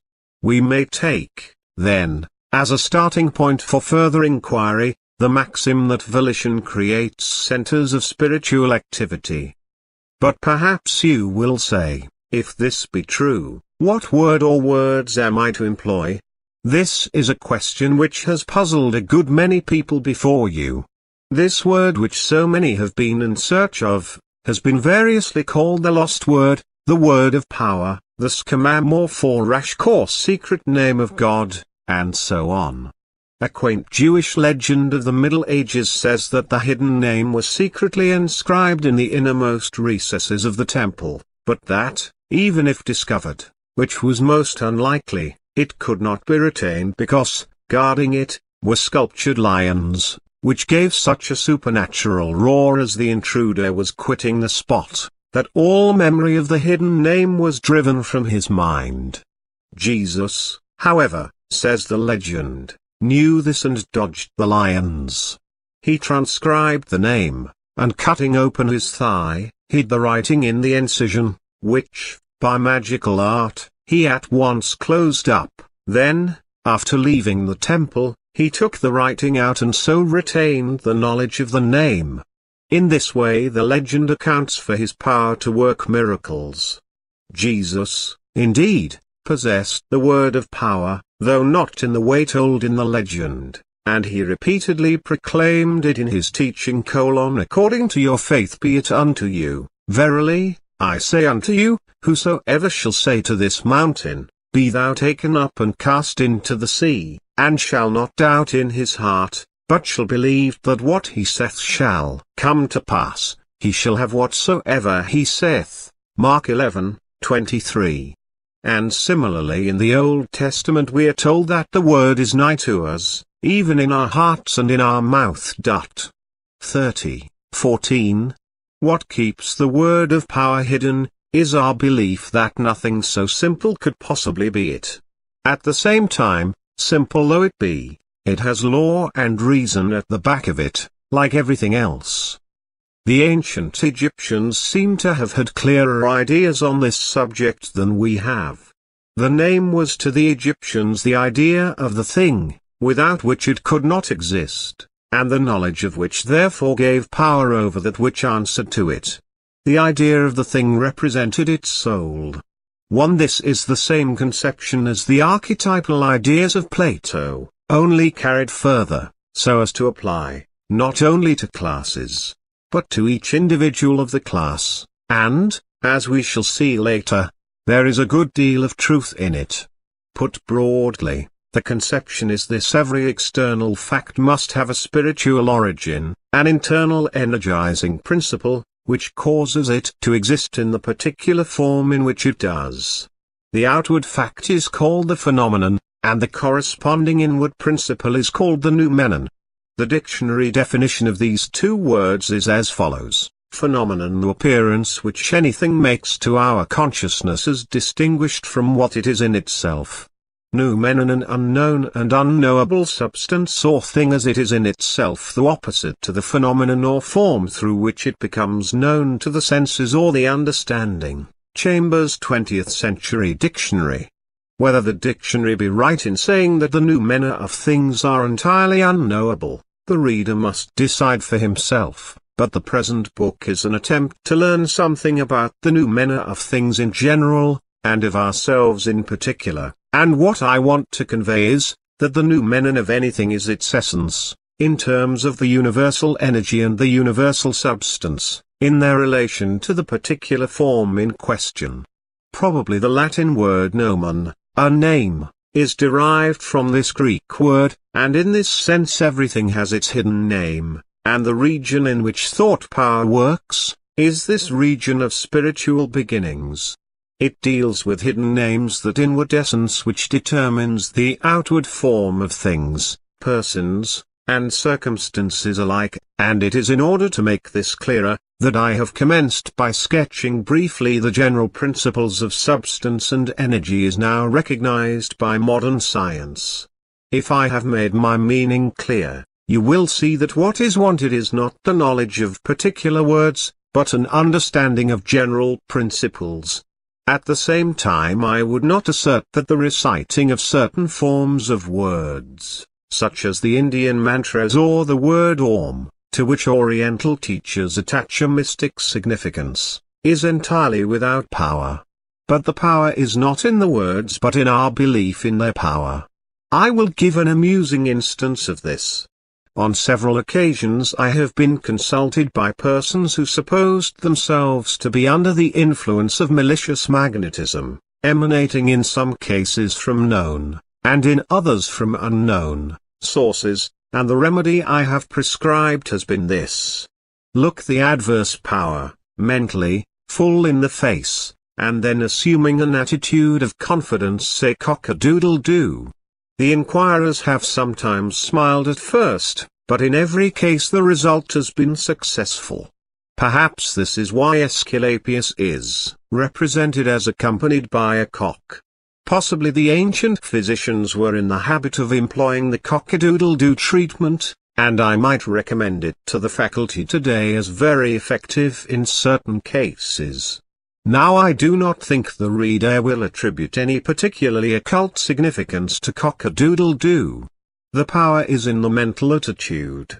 To cock-a-doodle-doo at any suggestion is to treat it with scorn and derision, and to assume the very opposite of that receptive attitude which enables a suggestion to affect us. That is the secret of this method of treatment, and the principle is the same in all cases. It matters, then, very little what particular words we use. What does matter is the intention and faith with which we use them.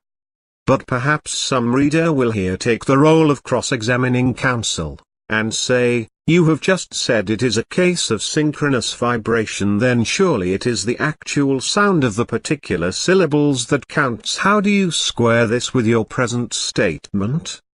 The answer is that the law is always the same, but the mode of response to the law is always according to the nature of the medium in which it is operating. On the plane of physical matter the vibrations are in tune with physical sounds, as in the experiments with the idophone, and similarly, on the plane of ideas or noumena, the response is in terms of that plane. The word which creates noumena, or spiritual centers of action, must itself belong to the world of noumena, so that it is not illogical to say that it is the intention and faith that counts, and not the external sound. In this is the secret of the power of thought.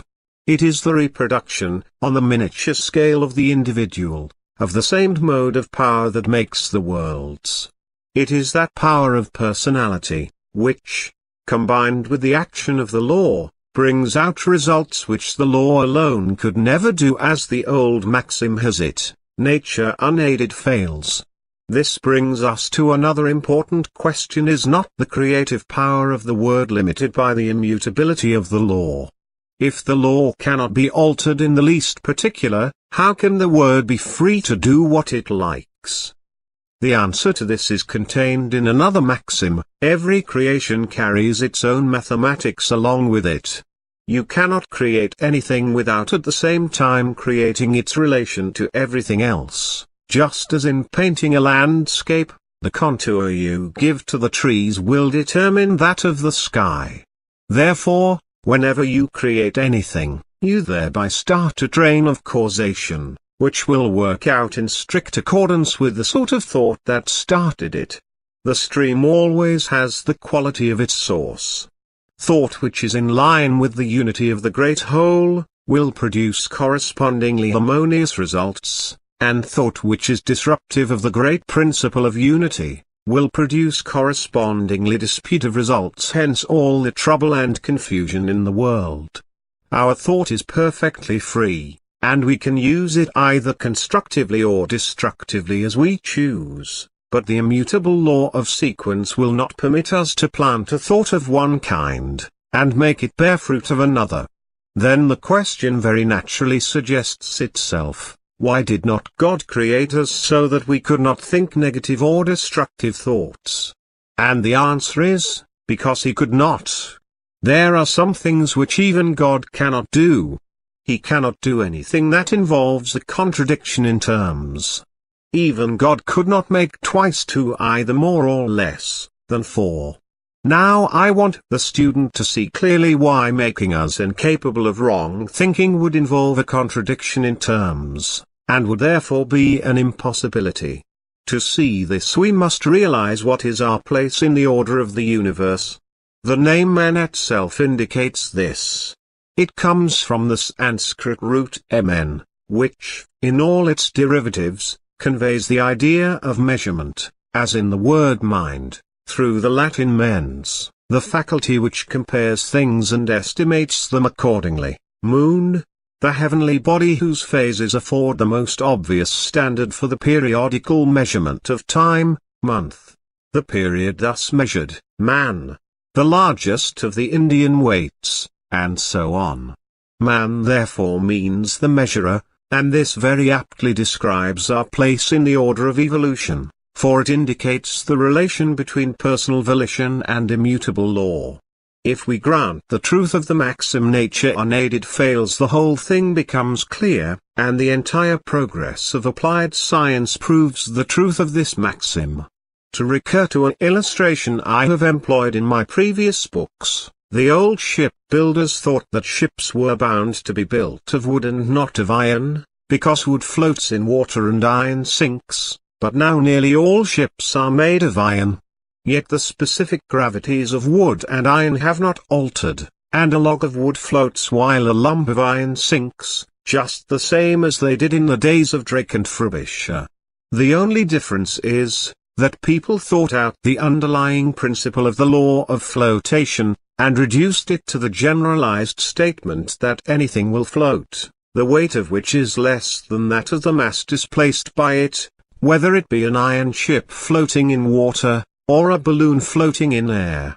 So long as we restrict ourselves to the mere recollection of observed facts, we shall make no progress, but by carefully considering why any force acted in the way it did, under the particular conditions observed, we arrive at a generalization of principle, showing that the force in question is capable of hitherto unexpected applications if we provide the necessary conditions. This is the way in which all advances have been trade on the material side, and on the principle of continuity we may reasonably infer that the same applies to the spiritual side also. We may generalize the whole position thus. When we first observe the working of the law under the conditions spontaneously provided by nature, it appears to limit us, but by seeking the reason of the action exhibited under these limited conditions, we discover the principle, and true nature, of the law in question, and we then learn from the law itself, what conditions to supply in order to give it more extended scope, and direct its energy to the accomplishment of definite purposes.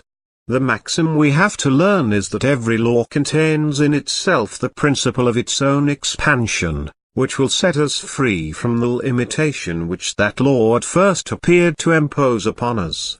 The limitation was never in the law, but in the conditions under which it was working, and our power of selection and volition enables us to provide new conditions, not spontaneously provided by nature, and thus to specialize the law, and disclose immense powers which had always been latent in it, but which would forever remain hidden unless brought to light by the cooperation of the personal factor. The law itself never changes, but we can specialize it by realizing the principle involved and providing the conditions thus indicated. This is our place in the order of the universe. We give definite direction to the action of the law, and in this way our personal factor is always acting upon the law, whether we know it or not, and the law, under the influence thus impressed upon it, is all the time reacting upon us. Now we cannot conceive any limit to evolution. To suppose a point where it comes to an end is a contradiction in terms. It is to suppose that the eternal life principle is used up, which is to deny its eternity, and, as we have seen, unless we assume its eternity, it is impossible to account either for our own existence or that of anything else. Therefore, to say that a point will ever be reached where it will be used up, is as absurd as saying that a point will be reached where the sequence of numbers will be used up. Evolution, the progress from lower to higher modes of manifestation of the underlying principle of life, is therefore eternal, but, in regard to the human race, this progress depends entirely on the extent to which we grasp the principles of the law of our own being, and so learn to specialize it in the right direction. Then if this be our place in the universal order, it becomes clear that we could not occupy this place unless we had a perfectly free hand to choose the conditions under which the law is to operate, and therefore, in order to pass beyond the limits of the mineral, vegetable and animal kingdoms, and reach the status of being persons, and not things, we must have a freedom of selection and volition, which makes it equally possible for us to select either rightly or wrongly, and the purpose of sound teaching is to make us see the eternal principles involved, and thus lead us to impress our personality upon the law, in the way that will bring out the infinite possibilities of good which the law, rightly employed, contains.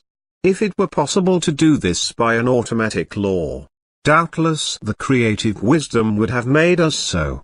This is why St. Paul says, if there had been a law given which could have given life, verily righteousness should have been by the law. Gal. 3:21.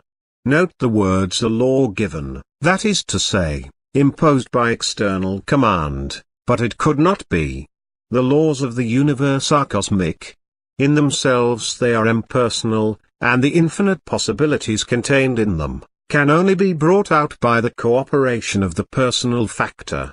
It is only as we grasp the true relation between Jachin and Boaz, that we can enter into the temple either of our own individuality, or of the boundless universe in which we live. The reason, therefore, why God did not make us mechanically incapable of wrong thinking, is simply because the very idea involves a contradiction in terms, which negatives all possibility of creation. the conception lands us in a reductio ad absurdum. Therefore, we are free to use our powers of personality as we will, only we must take the consequences. Now one error we are all very apartment to fall into, is the mistaken use of the will. Its proper function is to keep our other faculties in line with the law, and thus enable us to specialize it, but many people seem to think that by force of will they can somehow manage to coerce the law, in other words, that by force of will they can sow a seed of one kind and make it bear fruit of another. The spirit of life seeks to express itself in our individuality, through the three avenues of reason, feeling, and will, but as in the Masonic legend of the murder of Hiram Abiff, the architect of Solomon's temple, it is beaten back on the side of reasoning, by the plummet of a logic based on false premises, on the side of feeling, by the level of conventional ideas, and on the side of will, by the hammer of a short-sighted self-will, which gives the finishing blow, and it is not until the true perception of the principle of life is resurrected within us, that the temple can be completed according to the true plan. It should be remembered that the will is not the creative faculty in us. It is the faculty of conception that is the creative agent, and the business of the will is to keep that faculty in the right direction, which will be determined by an enlightened reason. Conception creates ideas which are the seed, that, in due time, will produce fruit after its own kind. In a broad sense we may call it the imaging faculty, only we must not suppose that this necessarily implies the visualizing of mental images, which is only a subsidiary mode of using this faculty. An immaculate conception is therefore the only means by which the new liberated man can be born in each of us. The sequence is always the same. The will holds the conception together, and the idea thus formed gives direction to the working of the law. But this direction may be either true or inverted, and the impersonal law will work constructively or destructively, according to the conception which it embodies. In this way, then, willpower may be used to hold together an inverted conception, the conception that our personal force of will is sufficient to bear down all opposition. But this mental attitude ignores the fact that the fundamental principle of creative power is the wholeness of the creation, and that, therefore, the idea of forcing compliance with our wishes, by the power of our individual will, is an inverted conception, which, though it may appear to succeed for a time, is bound to fail eventually, because it antagonizes the very power it is seeking to use. This inverted use of the will is the basis of black magic, a term some readers will perhaps smile at, but which is practiced at the present day to a much greater extent than many of us have any idea of, not always, indeed, with a full consciousness of its nature, but in many ways which are the first steps on the left-hand path. Its mark is the determination to act by self-will, rather than using our will to cooperate with that continuous forward movement of the great whole, which is the will of God. This inverted will entirely misses the point regarding the part we are formed to play in the creative order, and so we miss the development of our own individuality, and retrograde instead of going forward. But if we work with the law instead of against it, we shall find that our word, that is to say our conception, will become more and more the word of power, because it specializes the general law in some particular direction. The law will serve us exactly to the extent to which we first observe the law. It is the same in everything. If the electrician tries to go counter to the fundamental principle, that the electric current always flows from a higher to a lower potential, he will be able to do nothing with it, but let him observe this fundamental law, and there is nothing that electricity will not do for him within the field of its own nature. In this sense, then, of specializing the general law in a particular direction, we may lay down the maxim that the law flows from the word, and not vice versa. When we use our word in this way, not as expressing a self-will that seeks to crush all that does not submit to it, but as a portion, however small, of the universal cause, and therefore with the desire of acting in harmony with that cause, then our word becomes a constructive, instead of a destructive power. Its influence may be very small at first, because there is still a great mass of doubt at the back of our mind, and every doubt is, in reality, a negative word warring against our affirmative word, but, by adhering to our principle, we shall gradually gain experience in these things, and the creative value of our word will grow accordingly. Chapter 4, The Law of Wholeness. It may seem a truism to say that the whole is made up of its parts, but all the same we often lose sight of this in our outlook on life. The reason we do so is because we are apartment to take too narrow a view of the whole, and also because we do not sufficiently consider that it is not the mere arithmetical sum of the parts that makes the whole, but also the harmonious agreement of each part with all the other parts. The extent of the whole and the harmony of the parts is what we have to look out for, and also its objective. This is a universal rule, whatever the whole in question may be. Take, for instance, the case of the artist. He must start by having a definite objective, what in studio phrase is called a motif, something that has given him a certain impression which he wants to convey to others, but which cannot be stated as an isolated fact without any surroundings. Then the surroundings must be painted so as to have a natural relation to the main motif, they must lead up to it. But at the same time they must not compete with it. There must be only one definite interest in the picture, and minor details must not be allowed to interfere with it.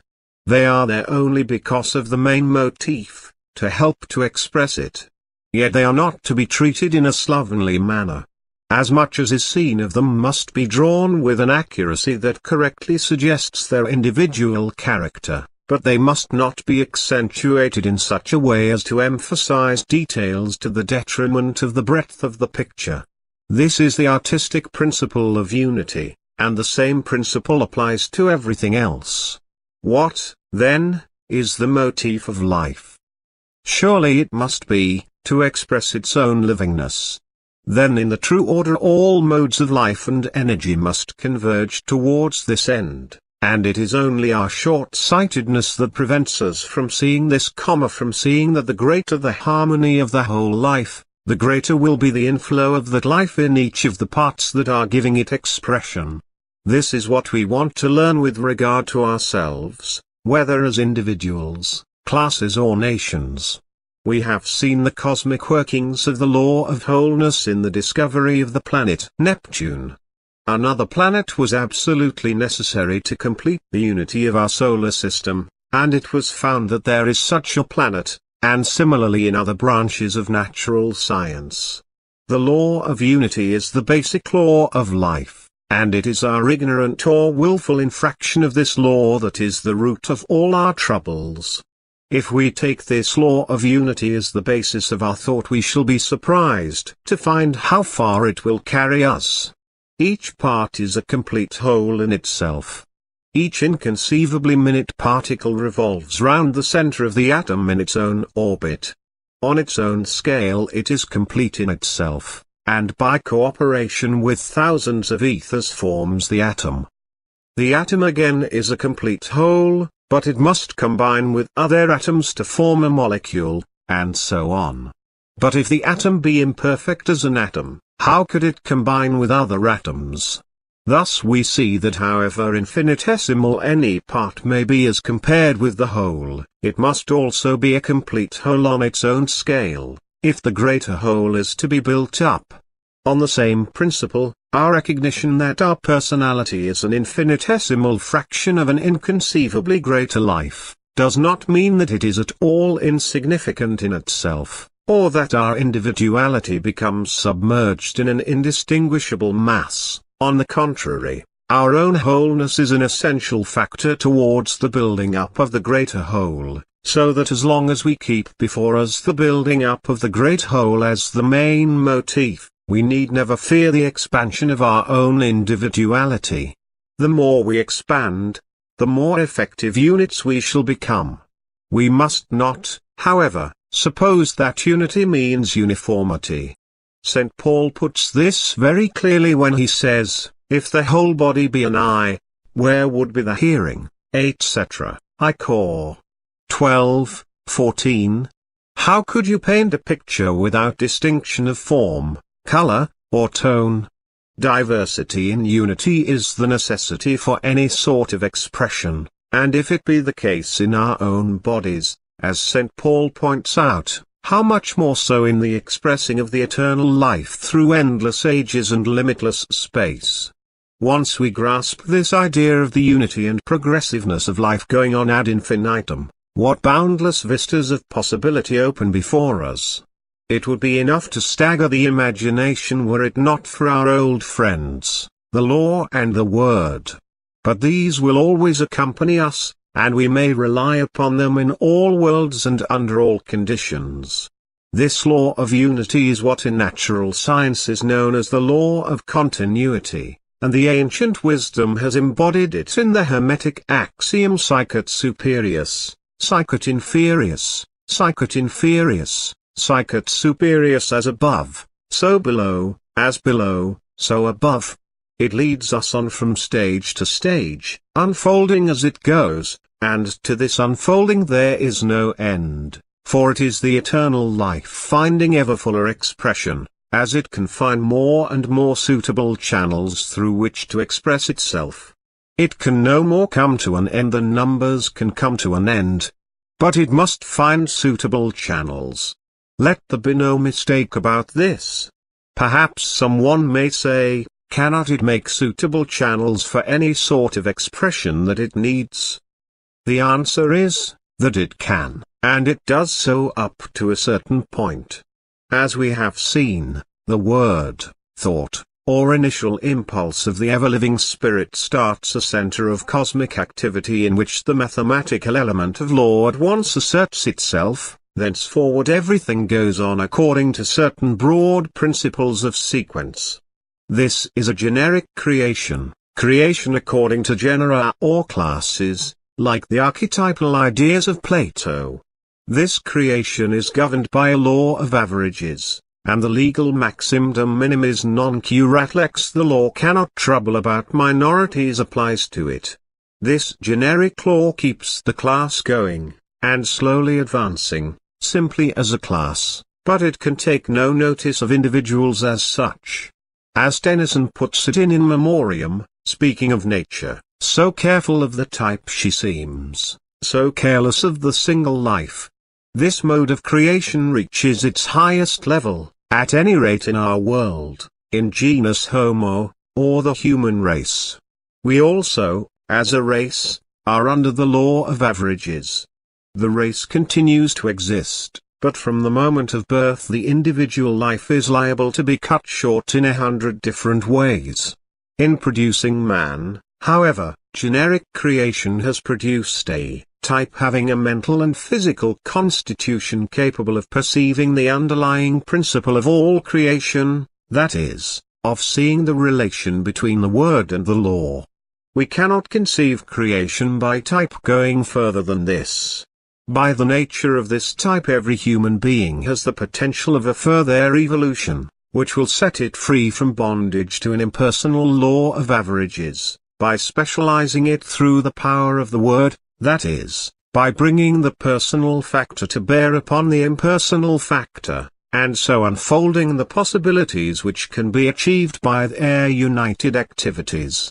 We have the power of using the word so as to specialize the action of the law, not by altering the law, which is impossible, but by realizing its principle, and enabling it to work under conditions which are not spontaneously provided by nature, but are provided by our own selection. The capacity for this exists in all human beings, but the practical application of this capacity depends on our recognition of the principles involved. And it is for this reason that I commenced this book by citing instances of the combined working of law and personality in purely physical science. I wanted first to convince the reader from well-ascertained facts, that the law contains infinite possibilities, but that this can only be brought out through the operation of the mind of man. It is here that we find the value of the maxim nature unaided fails. The more we consider this maxim and the principle of unity and continuity, the clearer it will become, that limitation is no part of the law itself, but results only from our own limited comprehension of it, and that St. James uses no meaningless phrase, but is stating a logical and scientific truth, when he speaks of the perfect law of liberty. Jas. I. 25. What we have to do is, to follow this up, not by petulant self-assertion, but by quietly considering the why and wherefore of the whole thing. In doing so we can fortify ourselves with another maxim, that principle is not limited by precedent. When we spread the wings of thought and speculate as to future possibilities, our conventionally minded friends may say we are talking bosh, but if you ask them why they say so, they can only reply that the past experience of the whole human race is against you. They do not speak like this in the matter of flying machines or carriages that go without horses, they say these are scientific discoveries. But when it comes to the possibilities of our own souls, they at once set a limit to the expansion of ideas, and do not see that the scientific principle of discovery is not confined to laboratory experiments. Therefore, we must not let ourselves be discouraged by such arguments. If our friends doubt our sanity, let them doubt it.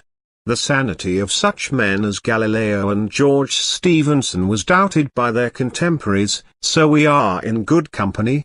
At the same time we must not neglect to look after our own sanity.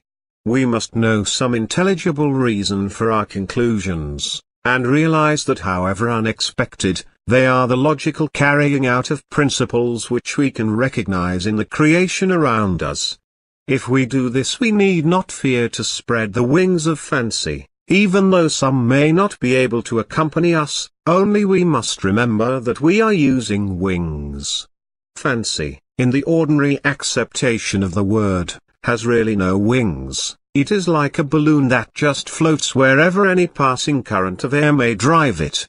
The possession of wings implies power to direct our flight, and fancy must be converted into trained imagination, just as the helpless balloon has been superseded by navigable aircraft.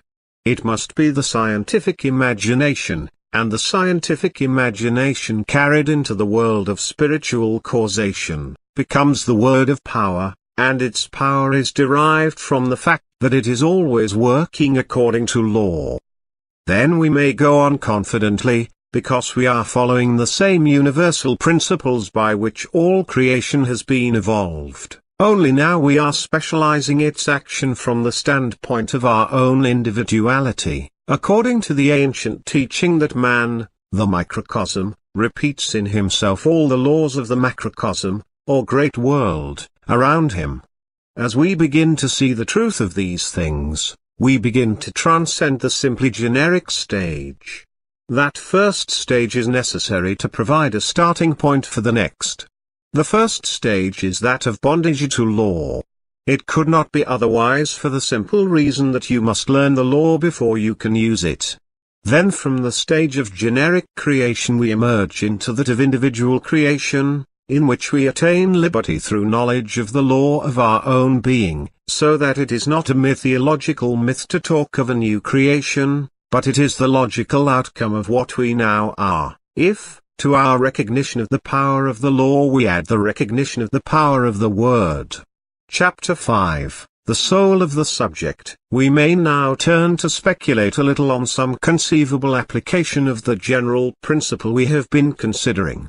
It seems to me that, as a result of the generic creation of which I have just spoken, there is in everything what, for want of a better name, I may call the soul of the subject. Creation being by type, everything must have a generic basis of being in the cosmic law, not peculiar to that individual thing, but peculiar to the class to which it belongs, an adaptation of the cosmic soul for the production of all things belonging to that particular order. In fact, What makes them what they are and not something else? Now just because this basis is generic and common to the whole genus that is built upon it, it is not specific, but it acquires localization through form, the form being that of the class to which it belongs, thus producing the individual of that class, whether a cat or a cabbage. It is this underlying generic being of the thing that I want the student to understand by the soul of the subject. In fact, we may call it the noumenon or essential being of the class, as distinguished from the specific characteristics that differentiate the individual from others of the same class. It follows from this that this generic soul has no individuality of its own, and consequently is open to receive impressions from any source that can penetrate the sheath of outward form and specific characteristic that envelopes it. At the same time, it is a manifestation of cosmic law, and so cannot depart from its own class nature, and therefore any influence that may be impressed upon it from some other source will always show itself in terms of the sort of generic soul that is thus impressed. For instance, it would be impossible so to impress a dog as to make it write a book, and we may therefore generalize the statement, and lay down the rule, that every impress receives expression in terms of the medium through which it is expressed. This becomes almost a self-obvious truism when put into plain language like this. Thus, if I paint a picture in oils, my impression is conveyed in terms of this medium, and if I paint one in watercolors, my conception will be conveyed in terms of that medium, and the methods of handling will be perfectly different in the two pictures.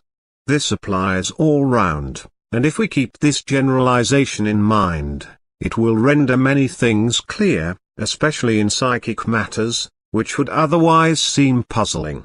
Now we ourselves are included in the general creation, and consequently we have in us a generic or type basis of personality, which is entirely impersonal. This is not a contradiction in terms, though it may look like one. We belong to the class genus Homo, the distinctive quality of which is personality, that is to say, the possession of certain faculties which constitute us persons, and not things or animals, but at the same time this merely generic personality is common to all mankind, and is not that which distinguishes one individual from another, and in this sense it is impersonal, so we may call it our cosmic or impersonal personality.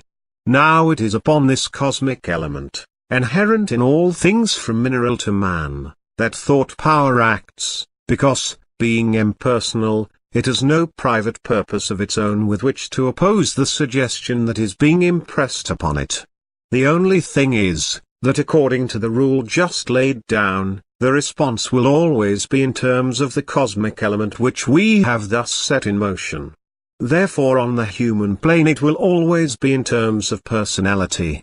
The whole thing comes to this, that we impart to this impersonal element the reflection of our own personality, and thereby create in it a certain personality of its own, which will express itself in terms of the inherent nature of the impersonal factor, which we have thus temporarily invested with a personal quality. We are continually doing this unconsciously, either for good or ill. But when we come to understand the law of it, we must try so to regulate the habitual current of our thoughts, that even when we are not using this power intentionally, they may only exercise a beneficial influence.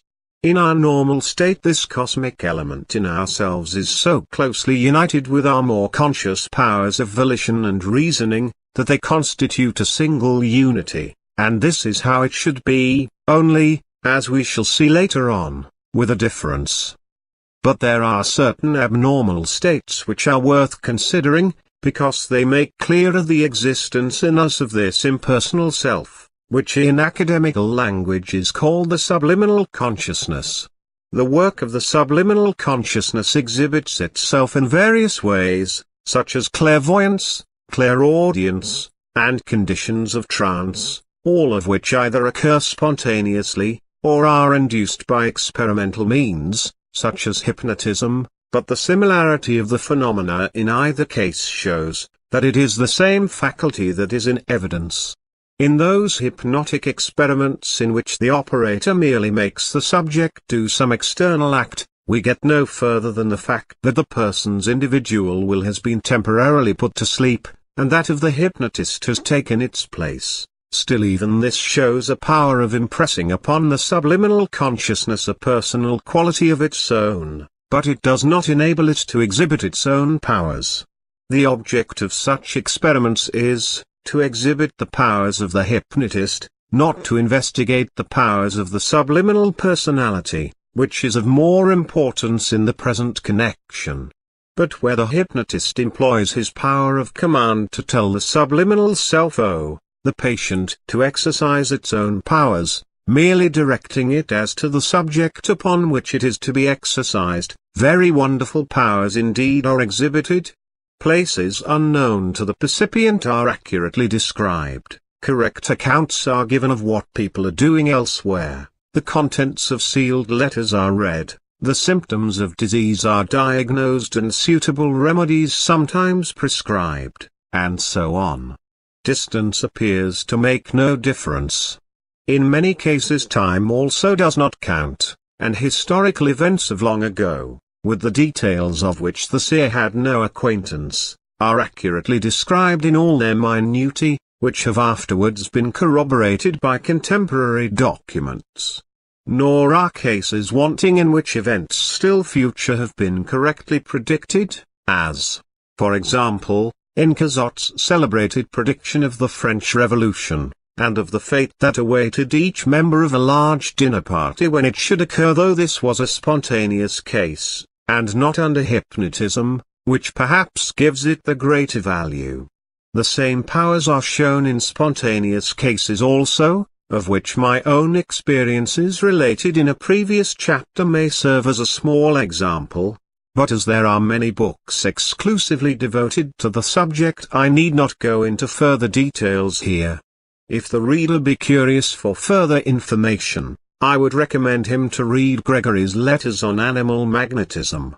It was published some 50 years ago, and, for all I know, may be out of print, but if the reader can procure it, he will find that it is a book to be relied upon. The work of a professor of chemistry in the University of Edinburgh, who investigated the matter calmly with a thoroughly trained scientific mind.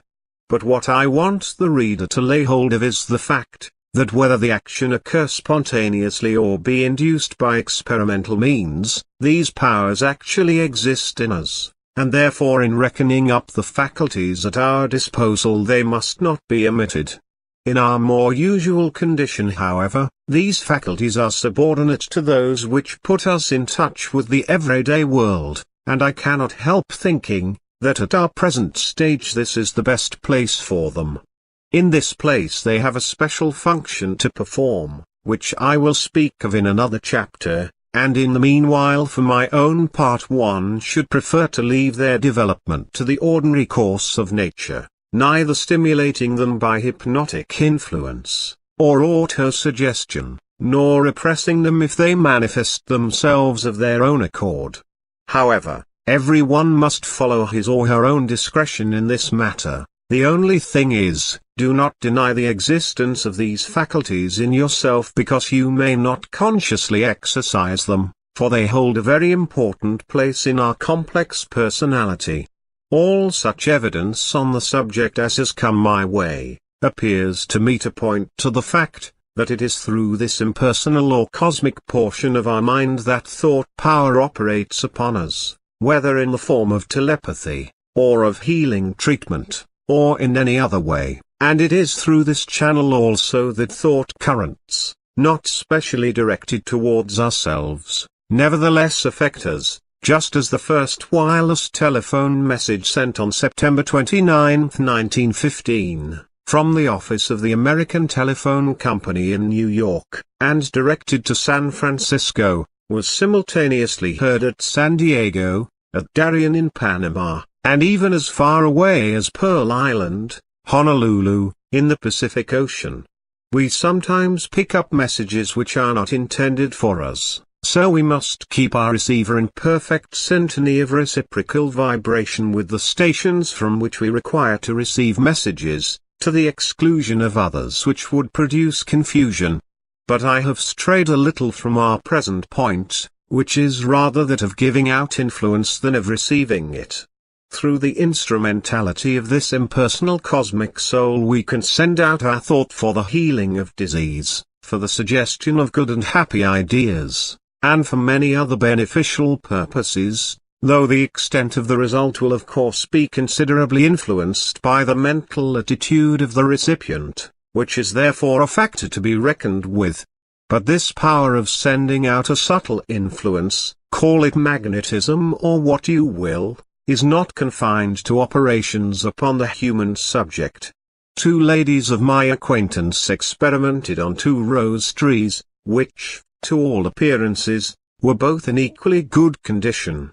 They daily blessed one and cursed the other, with the result that at the end of a month the anathematized plant had withered up from the roots, while the other was in an abnormally flourishing condition.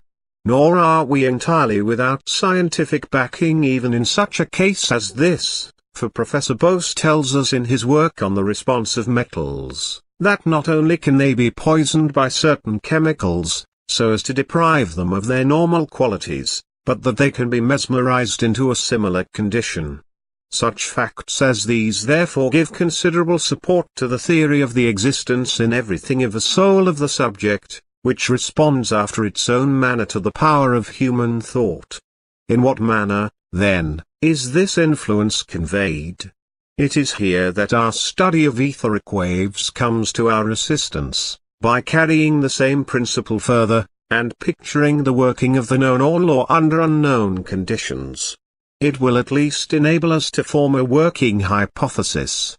I have stated that our actual commercial application of the etheric waves extends from the ultraviolet waves used in photography, and measuring only 1/254,000th of an inch, to those measuring many miles employed in wireless telegraphy. But this practical application by no means exhausts the conceivable possibilities of etheric vibrations, for not only do we find a gap of 5 octaves of as yet unknown waves between the dark heat group and the Hertzian group, but mathematically there is no limit to the greatness or smallness of the waves, and the scale may be prolonged indefinitely in either direction.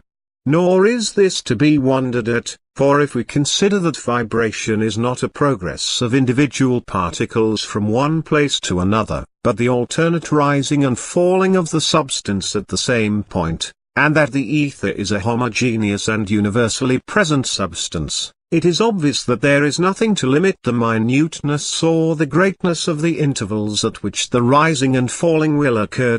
Therefore we have an unlimited field for our imagination to play about in. Then, if we further reflect that all forms are built up of denser or finer aggregations of ether, and that what determines the generic form of anything is its cosmic soul, or the generating principle of the class to which it belongs, it follows that this soul must have a corresponding form, however inconceivably fine may be the etheric condensation which thus differentiates it from other souls, and prevents it from all being mixed up together in an indistinguishable mass.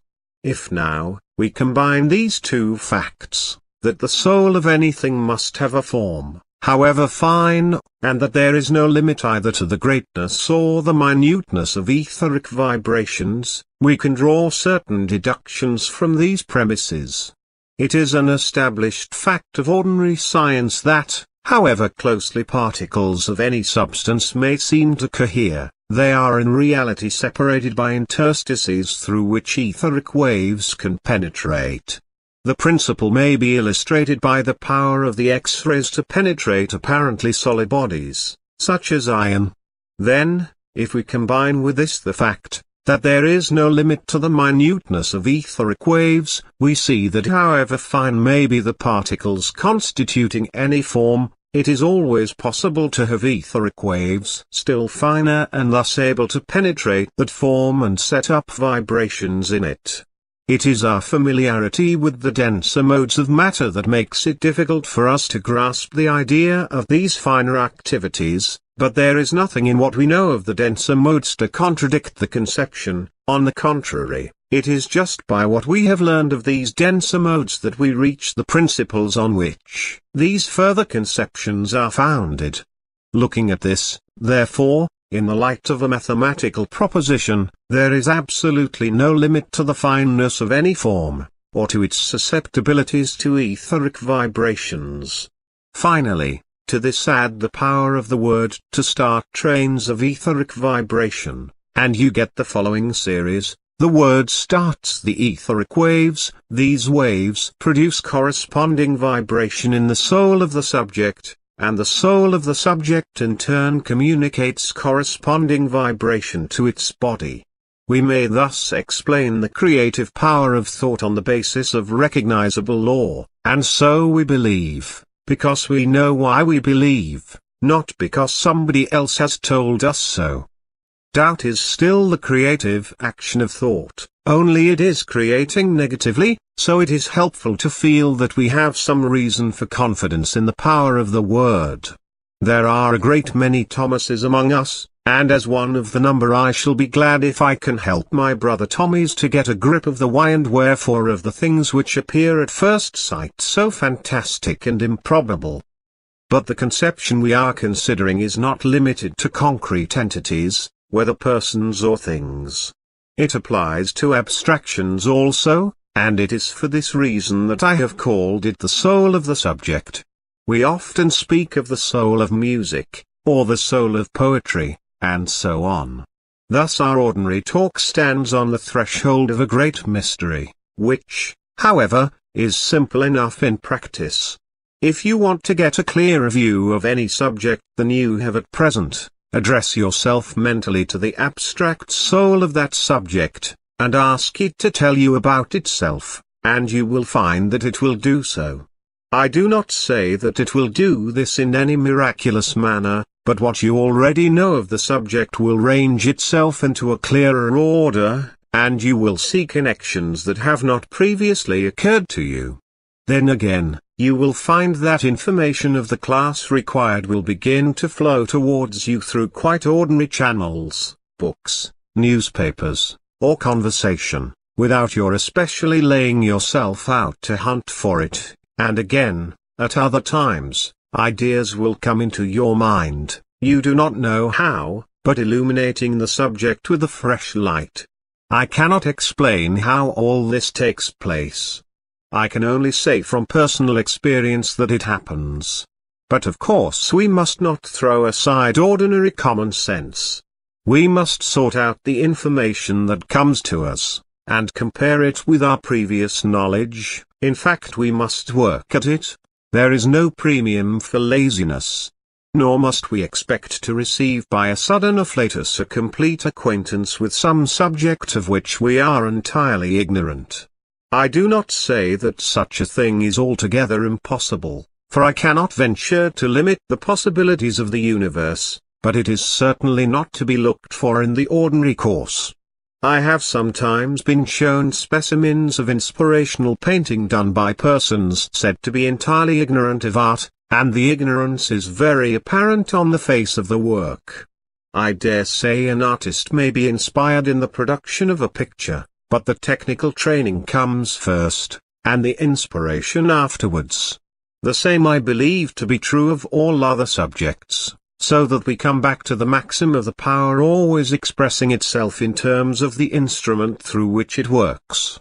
With this reservation, however, it appears to me, that every class of subject has a sort of soul of its own with which we can put ourselves en rapport by, so to say, mentally unifying our own personality with its abstract principle. We are told by some teachers, that we can in the same way even construct entities in the nature of our thought, and possessing a personality of their own with which we have endowed them. Whether this be the case I cannot say. I do not know all the secrets of the invisible.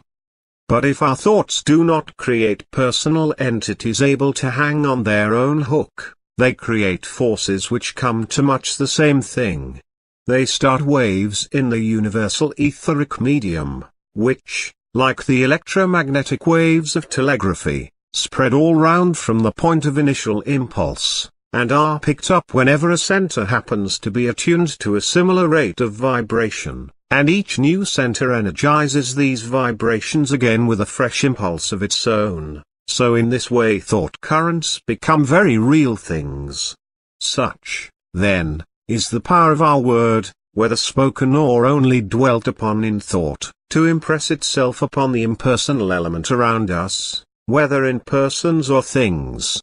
We cannot divest it of the power, though we may intensify its action by deliberate use of it, with knowledge of the principle involved, and therefore, whether consciously or unconsciously, we are sending out the influence of our personality all the time.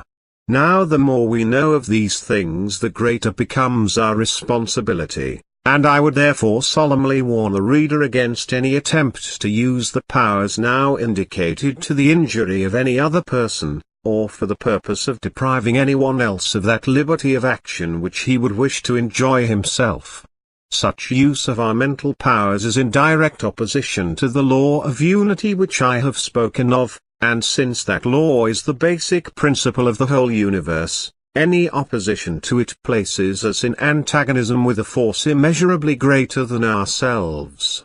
Our thought always continues to be creative, but in destructive use it becomes creative for destructive forces, and, since it has its origin in our own personality, we are certain sooner or later to feel its effects, on the principle that every action always produces a corresponding reaction. As we have seen, the law knows nothing of persons, but acts automatically in strict accord with the nature of the power which has set it in motion. Under negative conditions the great law of the universe becomes your adversary, and must continue to be so, until by your altered mode of thought you put yourself in line with it. But on the other hand, if our intention be to cooperate with the great law, we shall find that in it also exists a mysterious soul of the subject, which will respond to us, however imperfectly we may understand its modus operandi.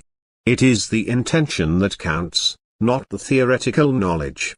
The knowledge will grow by experience and meditation, and its value is measured entirely by the intention that is at the back of it.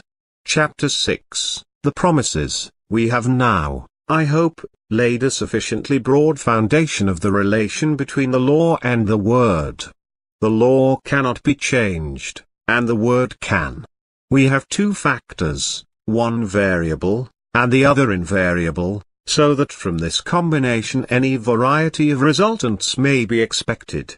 The law cannot be altered, but it can be specialized, just as iron can be made to float by the same law by which it sinks.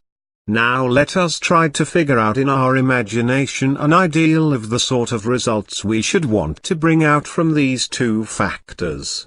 In the first place, I think we should like to be free from all worry and anxiety, for a life of continual worry is not worth living. And in the second, we should like always to have something to look forward to and feel an interest in, for a life entirely devoid of all interest is also not worth living. But, granted that these two conditions be fulfilled, I think we should all be well pleased to go on living ad infinitum. Now can we conceive any combination of the law and the word which would produce such results? That is the question before us. The first step is to generalize our principle as widely as possible, for the wider the generalization, the larger becomes the scope for specialization. The invariable factor we already know. It is the law, always creating in accordance with the word that sets it in motion, whether constructive or destructive. So what we really have to consider is the sort of word, that is thought or desire, which will set the law working in the right direction. It must be a word of confidence in its own power, otherwise by the hypothesis of the case it would be giving contradictory directions to the law, or to borrow a simile from what we have learnt about waves in ether, it would be sending out vibrations that would cancel one another and so produce no effect. then it must be a word that does not compromise itself by antagonizing the law of unity, and so producing disruptive forces instead of constructive ones. And finally, we must be quite sure that it really is the right word, and that we have been making no mistake about it. If these conditions be fulfilled, the logical result will be entire freedom from anxiety. Similarly, with regard to maintaining a continued interest in life, we must have a continued succession of ideals, whether great or small, that will carry us on with something always just ahead of us, and we must work the ideals out, and not let them evaporate in dreams. If these conditions be fulfilled, we have before us a life of never-ending interest and activity, and therefore a life worth living. Where then are we to find the word which will produce these conditions, perfect freedom from anxiety and continual, happy interest? I do not think it is to be found in any way but by identifying our own word with the word which brings all creation into existence, and keeps it always moving onward in that continuous forward movement which we call evolution. We must come back to the old teaching, that the macrocosm is reproduced in the microcosm, with the further perception that this identity of principle can only be produced by identity of cause. Law cannot be other than eternal and self-demonstrating, just as 2 times 2 must eternally equals 4, but it remains only an abstract conception until the creative word affords it a field of operation, just as twice 2 is 4 remains only a mathematical abstraction until there is something for you to count, and accordingly, as we have already seen, all our reasoning concerning the origin of creation, whether based on metaphysical or scientific grounds, brings us to the conception of a universal and eternal living spirit localizing itself in particular areas of cosmic activity by the power of the word. Then, if a similar creative power is to be reproduced in ourselves, it must be by the same method, the localizing of the same spirit in ourselves by the power of the same word. Then our word, or thought, will no longer be that of separate personality, but that of the eternal spirit finding a fresh center from which to specialize the working of the law, and so produce still further results than that of the first or simply cosmic and generic creation, according to the 2 maxims that nature unaided fails, and that principle is not limited by precedent. I want to make this sequence clear to the student before proceeding further. 1. Localization of the spirit in specific areas of creative activity. 2. Cosmic or generic creation, including ourselves as a race resulting from this, and providing both the material and the instruments for carrying the work further by specializing the original creative power through individual thought, just as in all cases of scientific discovery. 3. Then, since what is to be specialized through our individual thought is the word of the originating power itself, in order to do this we must think in terms of the originating word, on the general principle, that any power must always exhibit itself in terms of the instrument through which it works. This, it appears to me, is a clear logical sequence, just as a tree cannot make itself into a box, unless there be first the idea of a box which does not exist in the tree itself, and also the tools with which to fashion the wood into a box, while on the other hand there could never be any box unless there be first a tree. Now it is just such a sequence as this that is set before us in the Bible, and I do not find it adequately set forth in any other teaching, either philosophical or religious, with which I am acquainted. Some of these systems contain a great deal of truth, and are therefore helpful as far as they go, but they do not go the whole way, and for the most part stop short at the first or simply cosmic creation, or, if they attempt to pass beyond this, it is on the line of making unaided power of the individual the sole means by which to do so, and thus in fact always keeping us at the merely generic level. Such a mode of thought as this, fails to meet the requirements of our conception of a happy life as one entirely exempt from fear and anxiety. In like manner also it fails to meet the first requirements of the whole series, viz., the word should be certain of itself, and if it be not certain of itself we have no assurance that it may not eventually disappoint our hopes. In short, this mode of thought leaves us to bear the whole burden from which we want to escape. So it is not good enough, we must look for something better. Now this something better I find in the promises contained in the Bible, and it is this that to my mind distinguishes our own scriptures from the sacred books of all other nations, and from all systems of philosophy. I do not at all ignore the current objections to the possibility of divine promises, but I think that on examination they will be found to be superficial and resulting from want of careful inquiry into the true nature of the promises themselves. How is it possible for the laws of the universe to make exceptions? How can God act by individual favoritism unless it be either through sheer caprice, or by the individual managing to get round him in some way, either by supplying some need which he cannot supply for himself, in which case God is of limited power, or else by flattering him, in which case he is the apotheosis of absurd vanity? The two are really the same question put in different ways, the question of individual exceptions to the general law. The answer is that there are no individual exceptions to the general law, but there are very various degrees of realization of the principle of the law, and the more a man works with the principle the more the law will work for him, so that the finer his perception of the principle becomes, the more he will appear to be an exception to the law as commonly recognized. Edison and Marconi are not capriciously favored by the laws of nature, but they know more about them than most of us. Now it is just the same with the Bible promises. They are promises according to law. They are based upon the widest generalization and hence lead to the highest specialization through the combined action of the law and the word Jachin and Boaz, the two pillars of the universe. These promises comprise all sorts of desirable things: health of body, peace of mind, earthly prosperity, prolongation of life, and, finally, even the conquest of death itself, but always on one condition: perfect confidence in the power of the all-originating Spirit in response to our reliance on the Word.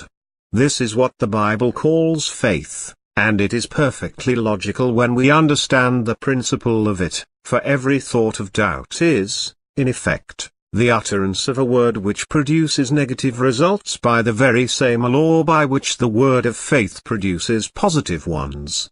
This is the only condition which the Bible imposes for the fulfillment of its promises, and this is because it is inherent in the nature of the law by which their fulfillment is to be brought about.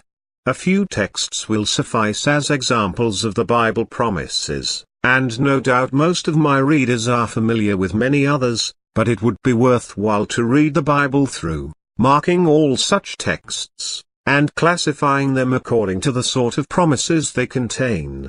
Read, for instance, Job 22:21, etc. This is a most remarkable passage containing among other things the promise of earthly wealth, or again Job v:19, etc., where we find promises of protection in time of danger, power over material nature, and prolonged life. While in Job 33:23, etc., there is promise of return to youth, a promise which is repeated in Psalm ci. 5. Again in Isaiah 20, etc.,